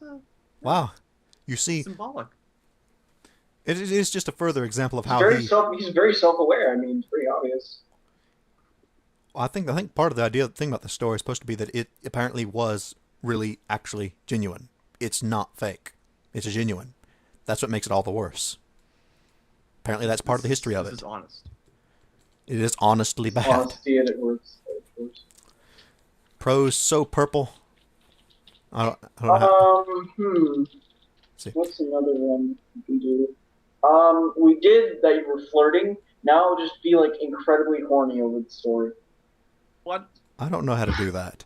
Oh, damn it, I've lost my place. In the face of amorphous what? Well, Okay, I'm going to go in the I'm exact Broad opposite. breed female. I'm going to go real far in the opposite direction. Read it. Huh? Wait, what? I'm going to Yeah. go real far in the Yeah, opposite. broad breeded. I'm going to go real far in the opposite direction and read it in a preaching style. In the face of the amorphous, broad-breeded female stretched out alluringly before his gaping eyes, the universal whim of a nature filing a plea of despair inside of his white-hot soul, Grignir acted in the only manner he could perceive, giving vent to a horse. What? Preach it, Crazy brother, he brother. said. Giving vent to a hoarse, throat-rending battle cry, Grignir plunged into the midst of the startled shaman, torture shimmering in his left hand and axe twirling in his right hand. Okay, while still doing that voice, every once in a while you have to like go out in a way that you're trying to equate this to down with Democrats and liberalism. Okay, a gaunt skull-faced liberal standing at the far side of the altar, clutched desperately at his throat, coughing furiously in an attempt to catch his liberal breath. Lurching helplessly to and fro, the liberal pitched headlong against the gleaming base of a massive jade idol, writhing agonizedly against a hideous image, foam flecking his chalk-white lips. The liberal struggled helplessly, the victim of an epileptic seizure. Size. Size. God's yeah. work, children. I don't think that one's working out as well. That's also. I didn't mean like actually replace words. I meant like once in a while you have to just go off on a tangent about, see, this is why liberalism doesn't work and why Democrats are the devil. Let's see. I don't know. I'm not sure how to put that. Anybody got anything else? Anything? My cat is still napping. She's still like giving me the suggestions. Startled by the barbarians' stunning appearance, the chronic fit of their fellow, and the fear that Grignir might be the avant-garde of a conquering force dedicated to the cause of destroying their degenerated cult. Man, it's awful how long he takes to say a simple sentence statement. I don't know what's happening right now. He was in a jail. Yeah, I was able to at least understand what was happening at that. I think like after the nut kicking, I think everything just kind of faded away. After with the nut kicking, there was a rape scene, and then he was escaping from a jail. I have no idea why the now woman was in there at fighting all. a priest. Is that guy still like clutching his nuts in agony? He's probably still back there. Probably, yeah. He's probably doing it while like. Let's check in on That him. was a, We should that check was a in 10 on him. out of 10 How are sweet you, kick. guy? Oh, he's still doing pretty badly. Any case, startled by the barbarians' stunning appearance, the chronic fit of their fellow, and the fear that Grignir might be the avant-garde of a conquering force dedicated to the cause of destroying their degenerated cult, the salmon momentarily lost their composure. Giving vent to heedless pandemonium, the priests fell easy prey to Grignir's sweeping arc of crimsoned death and maiming destruction. The acolyte performing the sacrifice took a vicious blow to the stomach, hands clutching vitals and severed spinal cord as he sprawled over the altar. The disorganized priests lurched and staggered with split skulls. They're the priest of disorganized. Disorganized, the god of clutter. The Disorganized god of clutter. disorganized. lurched and staggered with split skulls, dismembered limbs, and spewing entrails before the enraged Encordian's relentless onslaught. The howls of the maimed and dying reverberated against the walls of the tiny chamber, a chorus of hell-fraught despair, as the granite floor ran red with blood. The entire chamber was encompassed in the heat of raw, savage butchery, as Grignr luxuriated. Pardon me, lost my place. In the grips. Luxuriated in the grips of a primitive beastly bloodlust. Oh, no. Okay, so can he just take a sentence to say, okay, this is what's happening? He killed everybody. Because, holy shit. Everyone. Well, at the rate that he's going, it would take him the entire story to explain what's happening right now. It would be. I bet you could find this entire thing rewritten in about just a few pages. We need to go look that up. In any case, presently all went silent, save for the ebbing groans of the sinking shaman and Grignr's heaving breath, accompanied by several gusty curses. The well had run dry. No more lambs remained for the slaughter. Excuse me. What? The rampaging steed of death, having taken of Grignr for the moment, left the barbarian free to the exploitation of his other Perusials. Towering over his head was the misshaped image of the cult's hideous deity, Dis or Anais. The fantastic size of the idol, in consideration of its being a pure jade, was enough to cause it... Just a moment. What? You killed a bunch of priests now? Yes. What was Just a before moment. that? I'll be right back.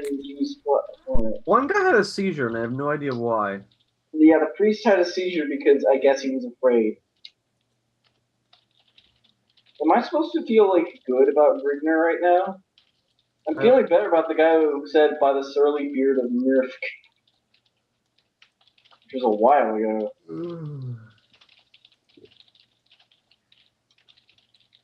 Looks like we're actually going to be done pretty soon.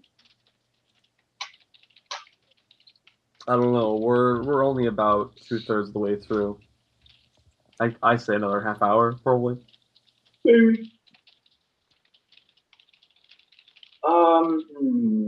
What's another type of voice?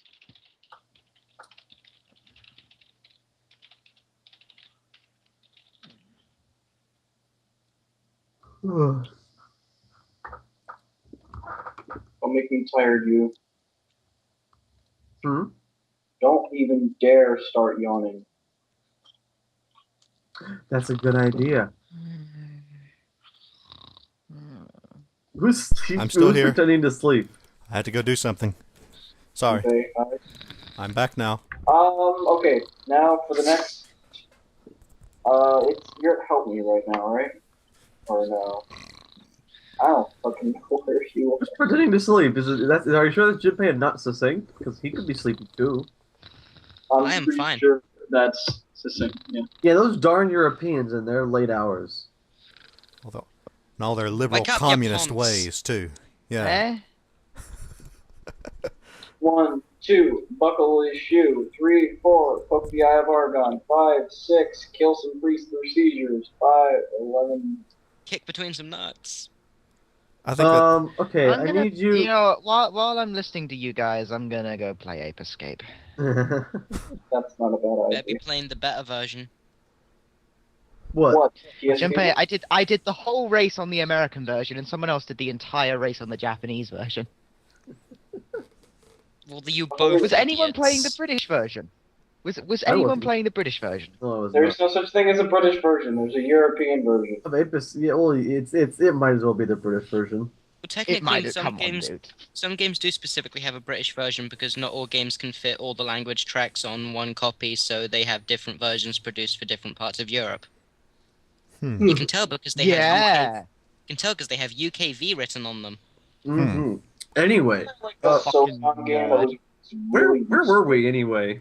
I don't. We were at the ramp. I don't know. instead, We or- were listening to some dumb story being This read just all by sort of some blends person. together. Some person? I'm still Some- here. Yes. Person I'm sorry, this is just Insulting you. one man, in fact. You are merely some person to me. That's And mean. you are Okay, nothing at all to where's me. your house? I'm gonna go burn it down now. With you in it. I'm not gonna tell you when I'm burning it. So. All right, let me get going again. The fantastic size of Yeah. the idol and consideration of it being of pure jade was enough to cause the senses of any man to stagger and reel. Yet thus was not the case for the behemoth. He had paid only casual notice to this incredible fact, while riveting the whole of his attention upon the jewel protruding from the idol's sole socket. Its masterfully cut faucets, emitting blinding rays of hypnotizing beauty.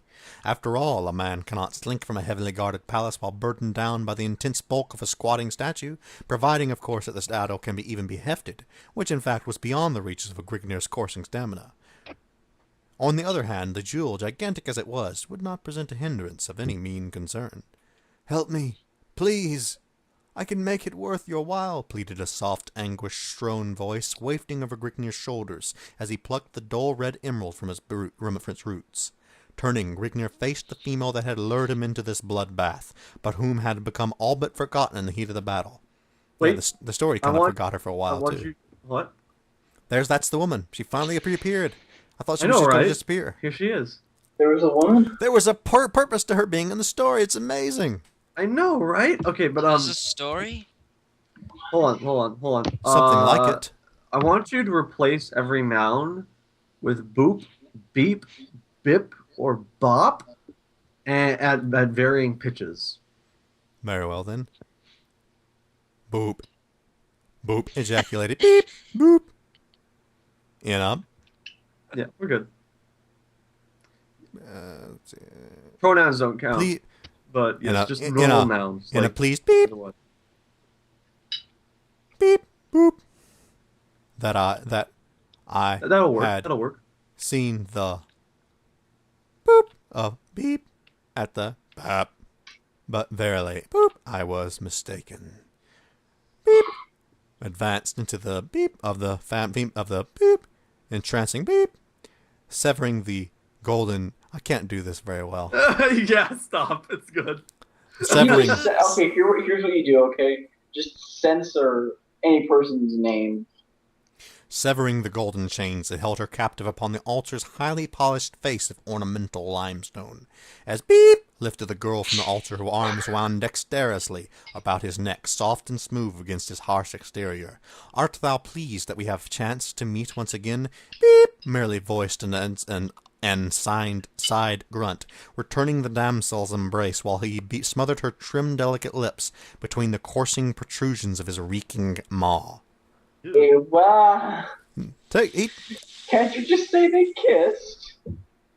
Well, let us take. A good author might, make add a lot of detail. Coursing protrusions of his reeking maw. Well, see, it does actually, to be honest, it does have a purpose to it. I mean, it makes him feel disgusting, while it makes her seem so much. This is how you write a compelling protagonist. There's clear purpose to the writing. It's just really verbose. It's a bad It's purpose. also like he took a thesaurus and changed any normal word into something else. Let us take leave of this wretched chamber, stated beep, as he placed the female upon her feet. She swooned a moment, causing beep to give her support, then regained her stance. "Art thou able to find your way through the cursed passage of this castle? Beep! Every one of these corridors of this damned place are identical. I was at one time a slave of Prince Beep. His gummy touch sent a sour swill through my belly, but my efforts reaped a harvest. I gained the pig's liking, whereby he allowed me the freedom of the palace. It was through this means that I eventually managed to escape at the western gate. His trust found him with a dagger thrust his ribs." The wench stated, whimsicorically.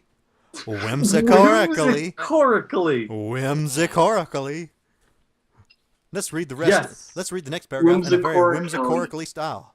"What were you doing at the tavern whence I discovered you?" asked Beep as he lifted the female through the opening in the mausoleum. I had sought to lay low the palace's guards as they conducted their search for me. This tavern was seldom frequented by the palace guards, and my identity was unknown to the common soldiers. It was through the disturbance that you caused the palace guards was attracted to the tavern. I was dragged away shortly after you were escorted to the palace. What are you called by, female? Beep, sort of a beep, Duke of Beep, whose lands border along the lower western fringes of Beep. I was paid as homage to Beep upon his 38th year, husked the femme. And I am called a barbarian, grunted Grignir in a disgusted tone. Oh, wait, and I am called a barbarian, grunted Grignir in a disgusted tone. Okay, that's how we're meant to read it. Okay. The ways of our civilization are in many ways warped and distorted. What is your calling? She queried bustily. Grignir of Accordia. I have heard vaguely of Accordia. It is the hill country to the far east of the Noragolian Empire. I have also heard Agathim cross your land more than once when his troops were routed in the unaccustomed mountains and gorges, saith she. Okay. Anytime a name comes up, replace it with a random male, like a very stereotypical male name, like Bob, Phil, Very Tim, well, then. that sort of thing. Replace it with a random username from LPF. Oh no.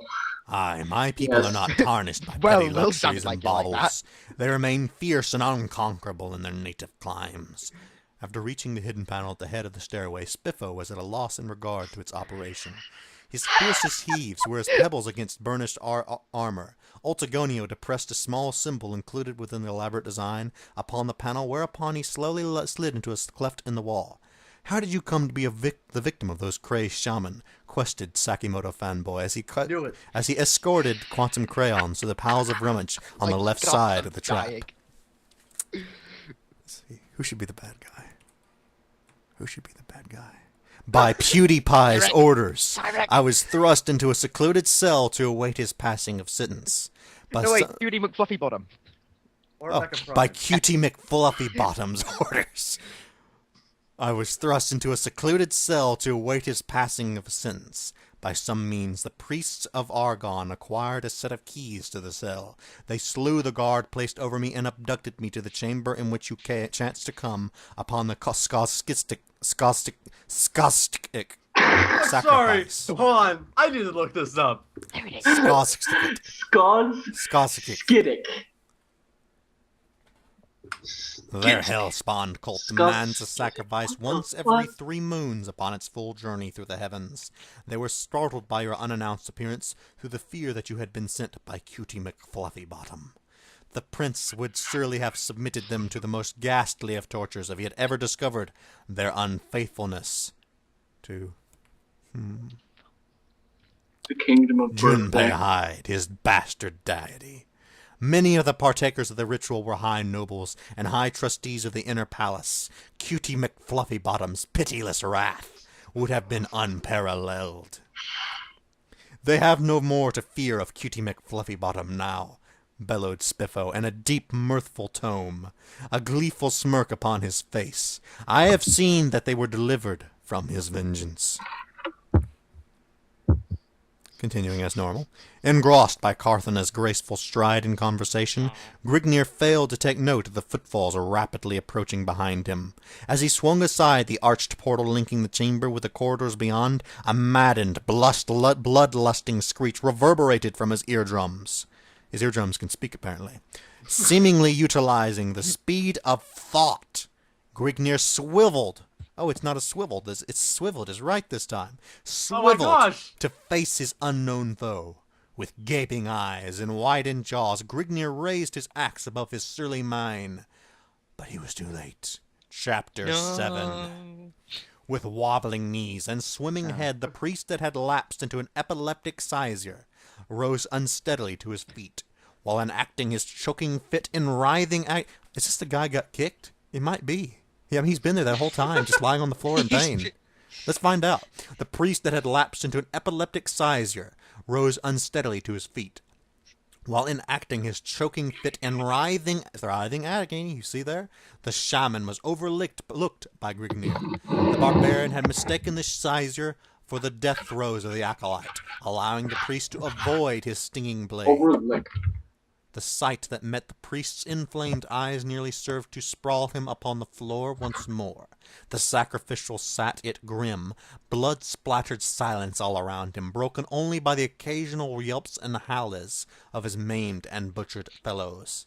Above his head rose the hideous idol, its empty socket holding the shaman's eye-furbished, infuriated gaze. His eyes turned to a stony glaze of the realization of the pillage and blasphemy. Due to his high susceptibility following the seizure, the priest was transformed into a raving maniac, bent solely upon wreaking vengeance. With lips curled and quivering, a crust of foam dripping from them, the acolyte drew a long, wicked-looking, jewel-hilted scimitar, adverb, average, adjective, adverb, from his silver girdle, and fled through the aperture in the ceiling, uttering a faintly perceptible ceremonial gibberish.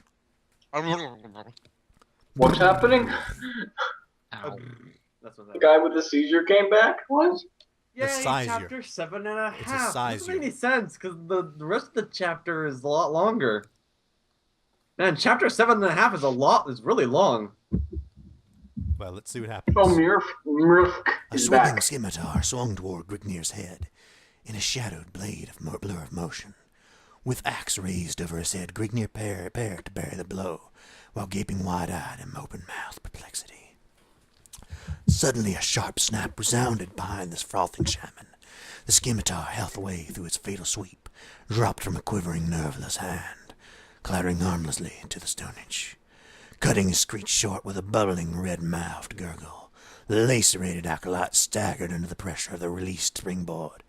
After a moment of hopeless struggling, the shaman buckled, sprawling face down in a widening pool of blood and entrails, his regal purple robe blending enhancingly with the swirling streams of crimson. "Mrithic, I thought I had killed the last of those dogs," muttered Grignir in a half-apathetic state. "Nay, dear Grignir, you doubtless grew careless while giving vent to your lusts, but let us not tarry any longer, lest we overtax the fates. The paths leading to freedom will soon be barred." The wretch's cries must certainly have attracted unwanted attention. The wench mused. "By what direction shall we pursue our flight?" "Up that stair and down the corridor, a short distance, is the concealed entrance to a tunnel seldom used by others than the prince, and known to few others, save the palace's royalty. It is used mainly by the prince when he wishes to take leave of the palace in secret. It is not always in the prince's best interests to leave his chateau in public view. Even while under heavy guard, he is often assaulted by hurtling stones and rotting fruits. The commoners have little love for him," lectured the narrow lady. Let's see. "It is amazing that they would ever have left a pig like him become their ruler. I should imagine that his people would rise up and crucify him, like the dog he is. Alas, Grignir, it is not as simple as all that. His soldiers are well paid by him. So long as he keeps their wages up, they will carry out his damned wished. The crude implements of the common folk would never stand up under an onslaught of forged blades and protective armor. They would be going to their slow slaughter," stated Carthena to a confused but angered Grignir as they topped the stairway. "Yet how can they bear to live under such oppression? I would sooner die beneath the sword than live under such a dog's command," added Grignir as the pair stalked down the hall in the direction opposite that in which Grignir had come.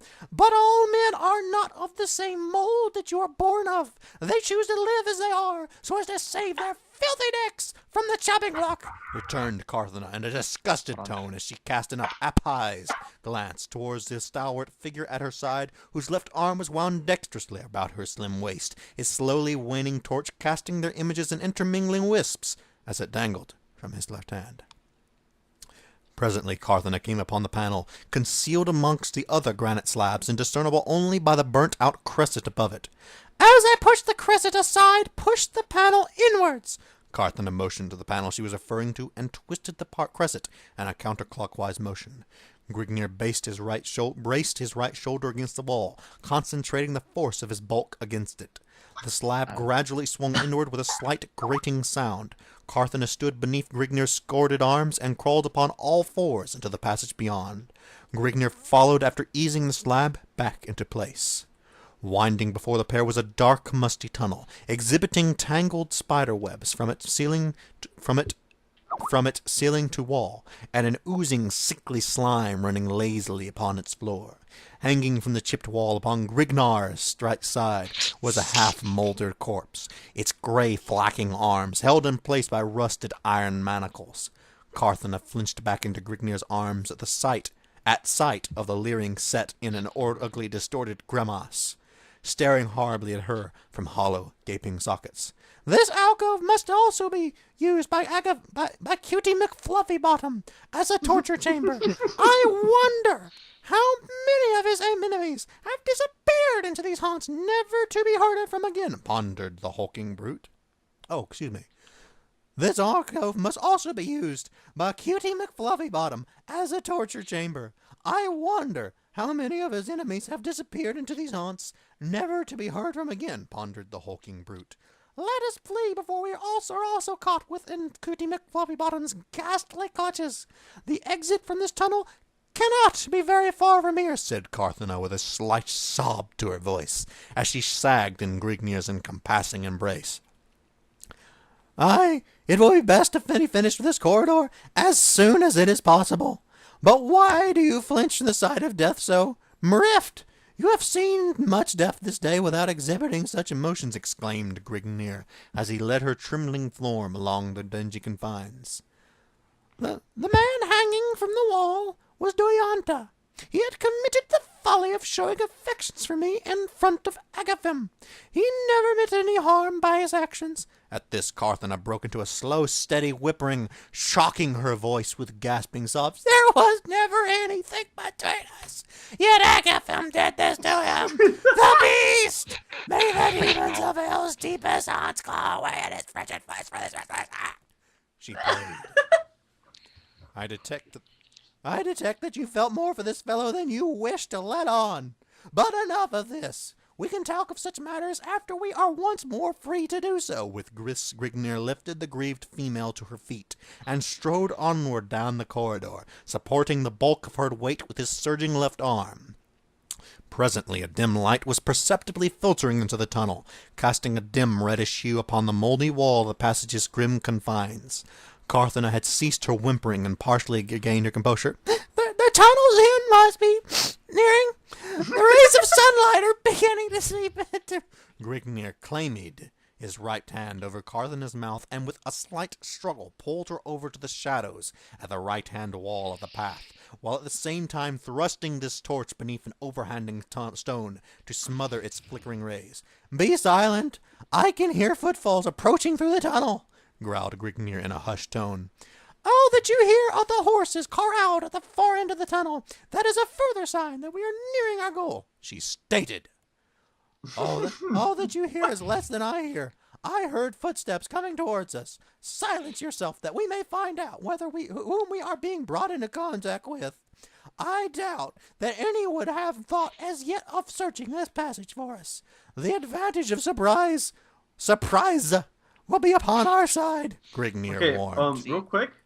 All right. I want you to kind of imagine that Katarina or Carthena, whatever her name is, she's a bear now. Very well then. Carthena cast her eyes downward and ceased any further pursuit towards conversation, an irritating habit in which she had gained an amazing proficiency. Two figures came into the pair's view, from around a turn in the tunnel. They were clothed in rich, luxuriant silks, and rambling on in conversation, while ignorant of their crouching foes, waiting in the ambush ahead. That barbarian dog is cringing beneath the weight of the lash at this moment, sire. He shall cause no more disturbance. Aye, and so it is with any who dare to cross the path of Sargon's chosen one, said the second man. How do I do the first one? Okay. Oh, drat. But the peasants are showing signs of a growing unrest. They complain that they cannot feed their families while burdened with your taxes. I shall teach those sluts the meaning of humility. Ought and immediately increase upon their taxes. They dare to question my sovereign authority? Ha ha! They shall learn what true oppression can be. I will, a showdog, bulk, leapt from behind a jutting promontory as it brought down a double-edged axe with the sped of a striking thought. One of the nobles sagged lifeless to the ground, skull split to the teeth. Grignir gasped as he observed the bisected face set in its leering death agonies. It was Agathon! The dead man's comrade, having recovered from his shock, drew a drool-encrusted dagger from beneath the folds of his robe and lunged toward the barbarian's back. Grignir spun at the sound from behind and smashed down his crimsoned axe once more. His antagonist lunged howling to a stream of stagnant green water, grasping a spouting stump that had once been a wrist. Grignir raised his axe over his head and prepared to finish the incomplete job, but was deterred halfway through his lunge by a frenzied screech from behind. Carthena leapt to the head of the writhing figure, plunging a smoldering torch into the agonized face. The howls increased in their horrid intensity, stifled by the sizzling of roasting flesh, then died down until the man was reduced to a blubbering mass of squirming, insensate flesh. What? Huh? She set him on fire. Well, why she just got really mad at him and she set him on fire? Let's find out. She's a bear. Grignir advanced to Carthena's side, wincing slightly from the putrid aroma of charred flesh that rose in a puff of thick white smog throughout the chamber. Carthena reeled slightly, staring dazedly downward at her gruesome handiwork.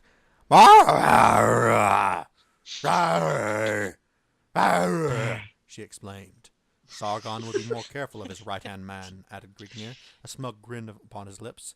But to hell with Sargon for now. The stench is becoming bothersome to me. With that, Grignir grasped Carthena about the waist, leading her around the bend in the cave and into the open. You just lifted a bear, man. He's Grignir. It was a small bear. It's Grignir. A ball of feral barbarian, red yes. was rising through the mists of the eastern horizon, dissipating the slinking shadows of the night. A corral stood before the pair, enclosing two grazing mares. Grignir reached into a weighted-down leather pouch, dangling at his side, and drew forth the scintillant red emerald he had obtained from the bloated idol. Raising it toward the sun, he said, "We shall do well with a bauble, eh?" Carthena gaped at the gem, gasping in a terrified murmur, Kala. At this, the gem gave off a blinding glow, then dribbled through Grignir's fingers in a sliming red ooze. Grignir stepped back, pushing Carthena behind him. The droplets of slime slowly converged into a pulsating, jelly-like mass. A single opening transfixed the blob, forming into a leech-like maw. Now Cthulhu makes his guest star appearance. Then the hideous transgressor of nature flowed towards Grignir, a trail of greenish slime lingering behind it. The single gap puckered repeatedly, emitting a ghastly sucking sound. Grignir spread his legs into a battle stance, steeling his quivering thews for a battle royal, with a thing he knew not how to fight. Carthena wound her arms about her protector's neck, mumbling, "Arrgh! Arrgh! Arrgh," while her entire body trembled. And then she turned back into a human being, finally. The thing was almost upon Grignir when he buried his axe into the gristly maw. It passed through Blob and changed and clanged upon the ground. Grignir drew his axe back with a film of yellow-green slime clinging to the blade. The thing was seemingly unaffected. Then it started to sluice up his leg. The hairs upon his nape stood on end from the slimy feel of the thing's bewly bulk. The nauseous sucking sound became louder, and Grignir felt the blood being drawn from his body. With each hideous hiss of hideous pucker, the thing increased in size. Grignir shook his foot about madly in an attempt to dislodge the blob, but it clung like a leech, still feeding upon his rapidly draining life fluid. He grasped with his hands, trying to rip it off, but only found his hands entangled in a sickly, glue-like substance. The slimy thing continued its puckering, now having grown the size of Grignir's leg from his vampiric feast. Why did they just run away from it if it's that small? You know? Don't you ever wonder this sort of thing? Well, Oh, it's also wow. a bear. Look, it's almost over. I know, right? Grignir, Get Really? excited, Really done? Speedyard. Get excited. Grignir began to reel and stagger on the blob, his chalk-white face and faltering muscles attesting to the gigantic loss of blood. Carthena slipped from Grignir in a death-like faint, a marrow-chilling scream upon her red rubish lips. In final desperation, Grignir grasped the smoldering torch upon the ground and plunged it into the reeking maw of the travesty. A shudder passed through the thing. Grignir felt the blackness closing upon his eyes, but held on with the last ebb of his rapidly waning vitality. He could feel its grip lessening as a hideous, gurgling sound erupted from the writhing maw. The jelly-like mass began to bubble like a vat of boiling tar as quavers passed up and down its entire form. End of available content. The end. No. There's the lost ending at the bottom, if Yes. you want to read that. Shall we all read the transcriber's note? Okay. Transcriber's note. No mere transcription can give the true flavor of the original printing of the Eye of Argon. It was mimeographed with stencils cut on an elite manual typewriter. Many letters were so faint as to be barely readable, others were overstruck, and some that were to be removed never got painted out with correction fluid. Usually only one space separated sentences, while paragraphs were separated by a blank line and were indented 10 spaces. Many words were grotesquely hyphenated, and there were illustrations. I cannot do them justice in mere words, but they were a match for the text. These are the major losses of this version, number 2, of the Eye of Argon. Otherwise, all effort has been made to retain the full and correct text, preserving even misspellings and dropped spaces. An excellent proofreader has checked it for errors both omitted and committed. What mismatches remain are mine. I shall endeavor to keep a copy of the original Proofreader for available this? for viewing, Wow. so it may be appreciated in all its So the fullness. proofreader had to make sure he hadn't made things correct that were originally wrong. Exactly. Yes. But as a labor of love for those whose third-generation copies have now succumbed to the bitter vicissitudes of time and entropy, worn away by the ravages of countless rereadings before enthralled audiences, yet who have found that the heady flavor of its stylistic paragraphs has seeped into their soul and still grips it with a fervid grasp, I dedicate this machine-readable version of the inimitable The Eye of Argon. I think he was making a joke in that last paragraph. Whoa! He basically was copying the style Lost perfectly. ending, lost ending, lost ending, lost ending. The Eye of Like Argon. Baltimore. Lost ending. With a sloshing plop, the thing fell to the ground, evaporating in a thick Actually, scarlet hold on. cloud. For this lost ending, you have to do everything or at least most of the things that we asked you to do for the whole reading. Just Wow. Within remember this what lost you ending. can. I don't know if I can even remember all that. Just as much as you can. With a sloshing plop, the thing fell to the ground, evaporating in a thick scarlet cloud until it reattained its original size. It remained thus for a moment as the puckered maw took the shape of an protruding red eyeball, the pupil of which seemed to unravel before it the tale of creation. How a shapeless mass, slivered from the crogmires of the stigmatic pool of time, only to degenerate into leprosy of avaricious lust. In that fleeting moment, the grim mystery of life was revealed before Creedner's ensnared gaze. The eyeball's glare turned to a sudden plea of mercy, a plea for the whole of humanity. Then the blob began to quiver with violent convulsions. The eyeball shattered into 1,000 tiny fragments and evaporated in a curling wisp of scarlet mist. The very ground below the thing began to vibrate and swallow it up with a belch. The thing... Okay, the last paragraph, you have to do Big Latin again. He, te, thing was gone, or ever fey. Lay, that remained was a dark red blotch upon the face of the earth, blotching things pue. Haking, say, his head, his shaggy mane to clear the jumbled fragments of his mind. Grignir tossed the limp female over his holder, say, mounting May, one of the disgruntled mares, and leading the other. Oh, you know she doesn't get to ride. The weary, scarred barbarian trooted slowly off into the horizon to become a tiny pinpoint in a filtered field of swirling blue mists, leaving the nobles, soldiers, and peasants to replace the missing monarch. Long live the Inke!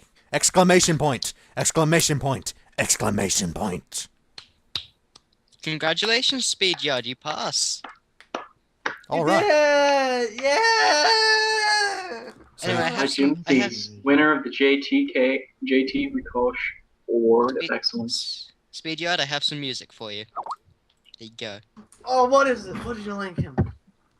Junpei, where are the Spectre coins?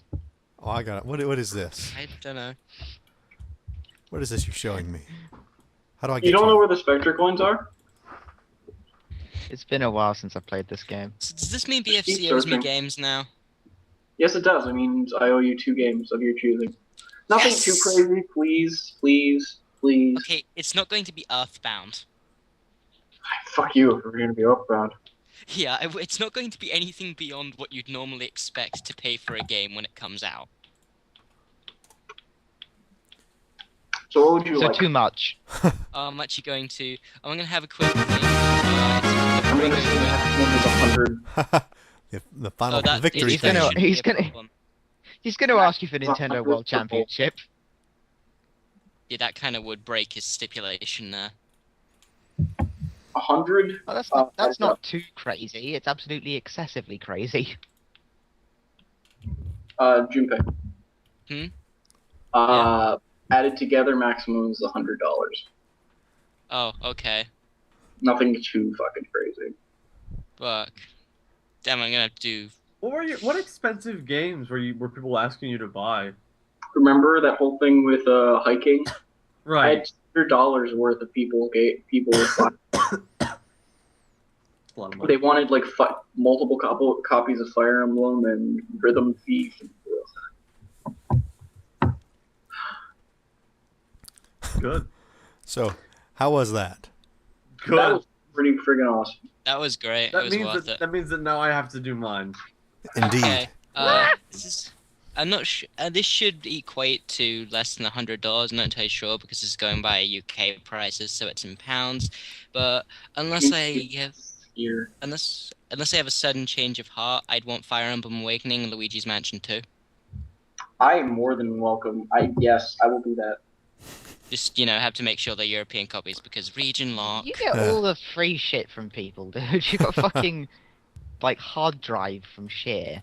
Well, technically, this is all related. This is all related to getting to the one situation where I didn't get free shit. When he should have, because he won fucking hiking. Yeah, but still,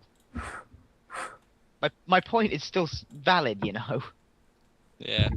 By the way, this is. I'm not saying, video damn, proof. you're a lucky fuck. Hold on, we'll Mind you, so finish am I this. because I We'll also finish the got recording with $10 each of worth us of essay admitting off to Skill. talks that we have to do. Okay, so congratulations, Speedyard. Thank you. Did you Congratulations. practice that or something? I think he might be gone. I'm here. Oh, you're here? Yeah. Congratulations, Speedyard. Thank you. I'm You gonna. practice First that. off, You didn't laugh at all. That's freaky. He almost did. Yeah, I noticed a couple points where he was about to lose some composure. Will, what is your talks? My talks is that I have to, with similar conditions, I have to read a Harry Potter fanfic called Faith Strange. Oh. Okay. You see, when you said a certain Harry Potter fanfic, I immediately assumed My Immortal. No, see, because Junpei's already doing My Immortal. Okay, so Junpei, your talks is now My Immortal, correct? Yeah, it's My Immortal and all conditions from Speedyard's talk supply. Alright, and my talks that I said in the call, so then there's audio proof of it. My talks is that instead of buying individual people that lost the hiking Monopoly games, now I have to buy JunpeiHyde, the guy who won the hiking game, 2 individual games of his choosing, which are Fire Emblem Awakening and Luigi's Mansion 2. Specifically the European versions, just to make sure that there's not any Legion lock problems for Junpei. Yes. You have anything, Sap? I can. I just want to know, though, which voice was the best? Say again? I just want to know which voice was the best.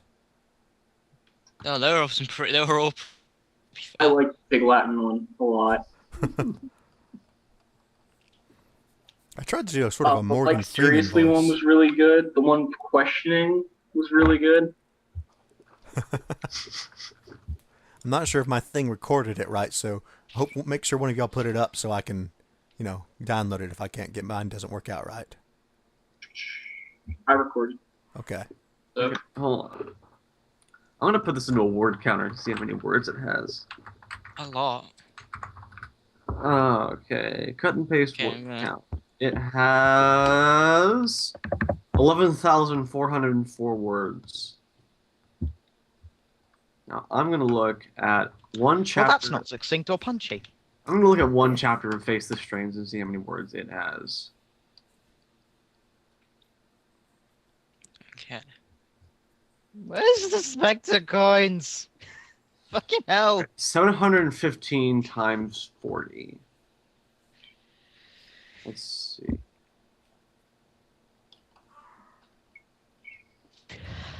Where's my calculator? There it is. That's about 28,000 or so. Oh yeah, I could have done that in my head. Frick. Call decided to break afterwards, but it's recorded. I've got the file. Da, da, da, da. Yeah, 28,600. I could have done that in my head. What was I thinking? You were thinking of yourself, you selfish bastard. You weren't thinking, you fool! Terrible person. Okay, so 28,000 compared to 11,000 words. I think I'll probably cut Face the Strange off at 20. That's fine. That way it doesn't get ridiculous. Because I imagine you'll do that anyways. Get ridiculous. So I can do my immortal whenever. Yeah. My work is not long. Oh wait, hold on. Yeah. There are 20 chapters. My bad. My mortal was like what, 5 chapters?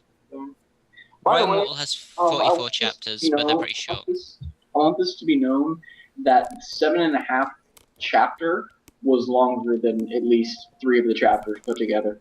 Yeah, it was.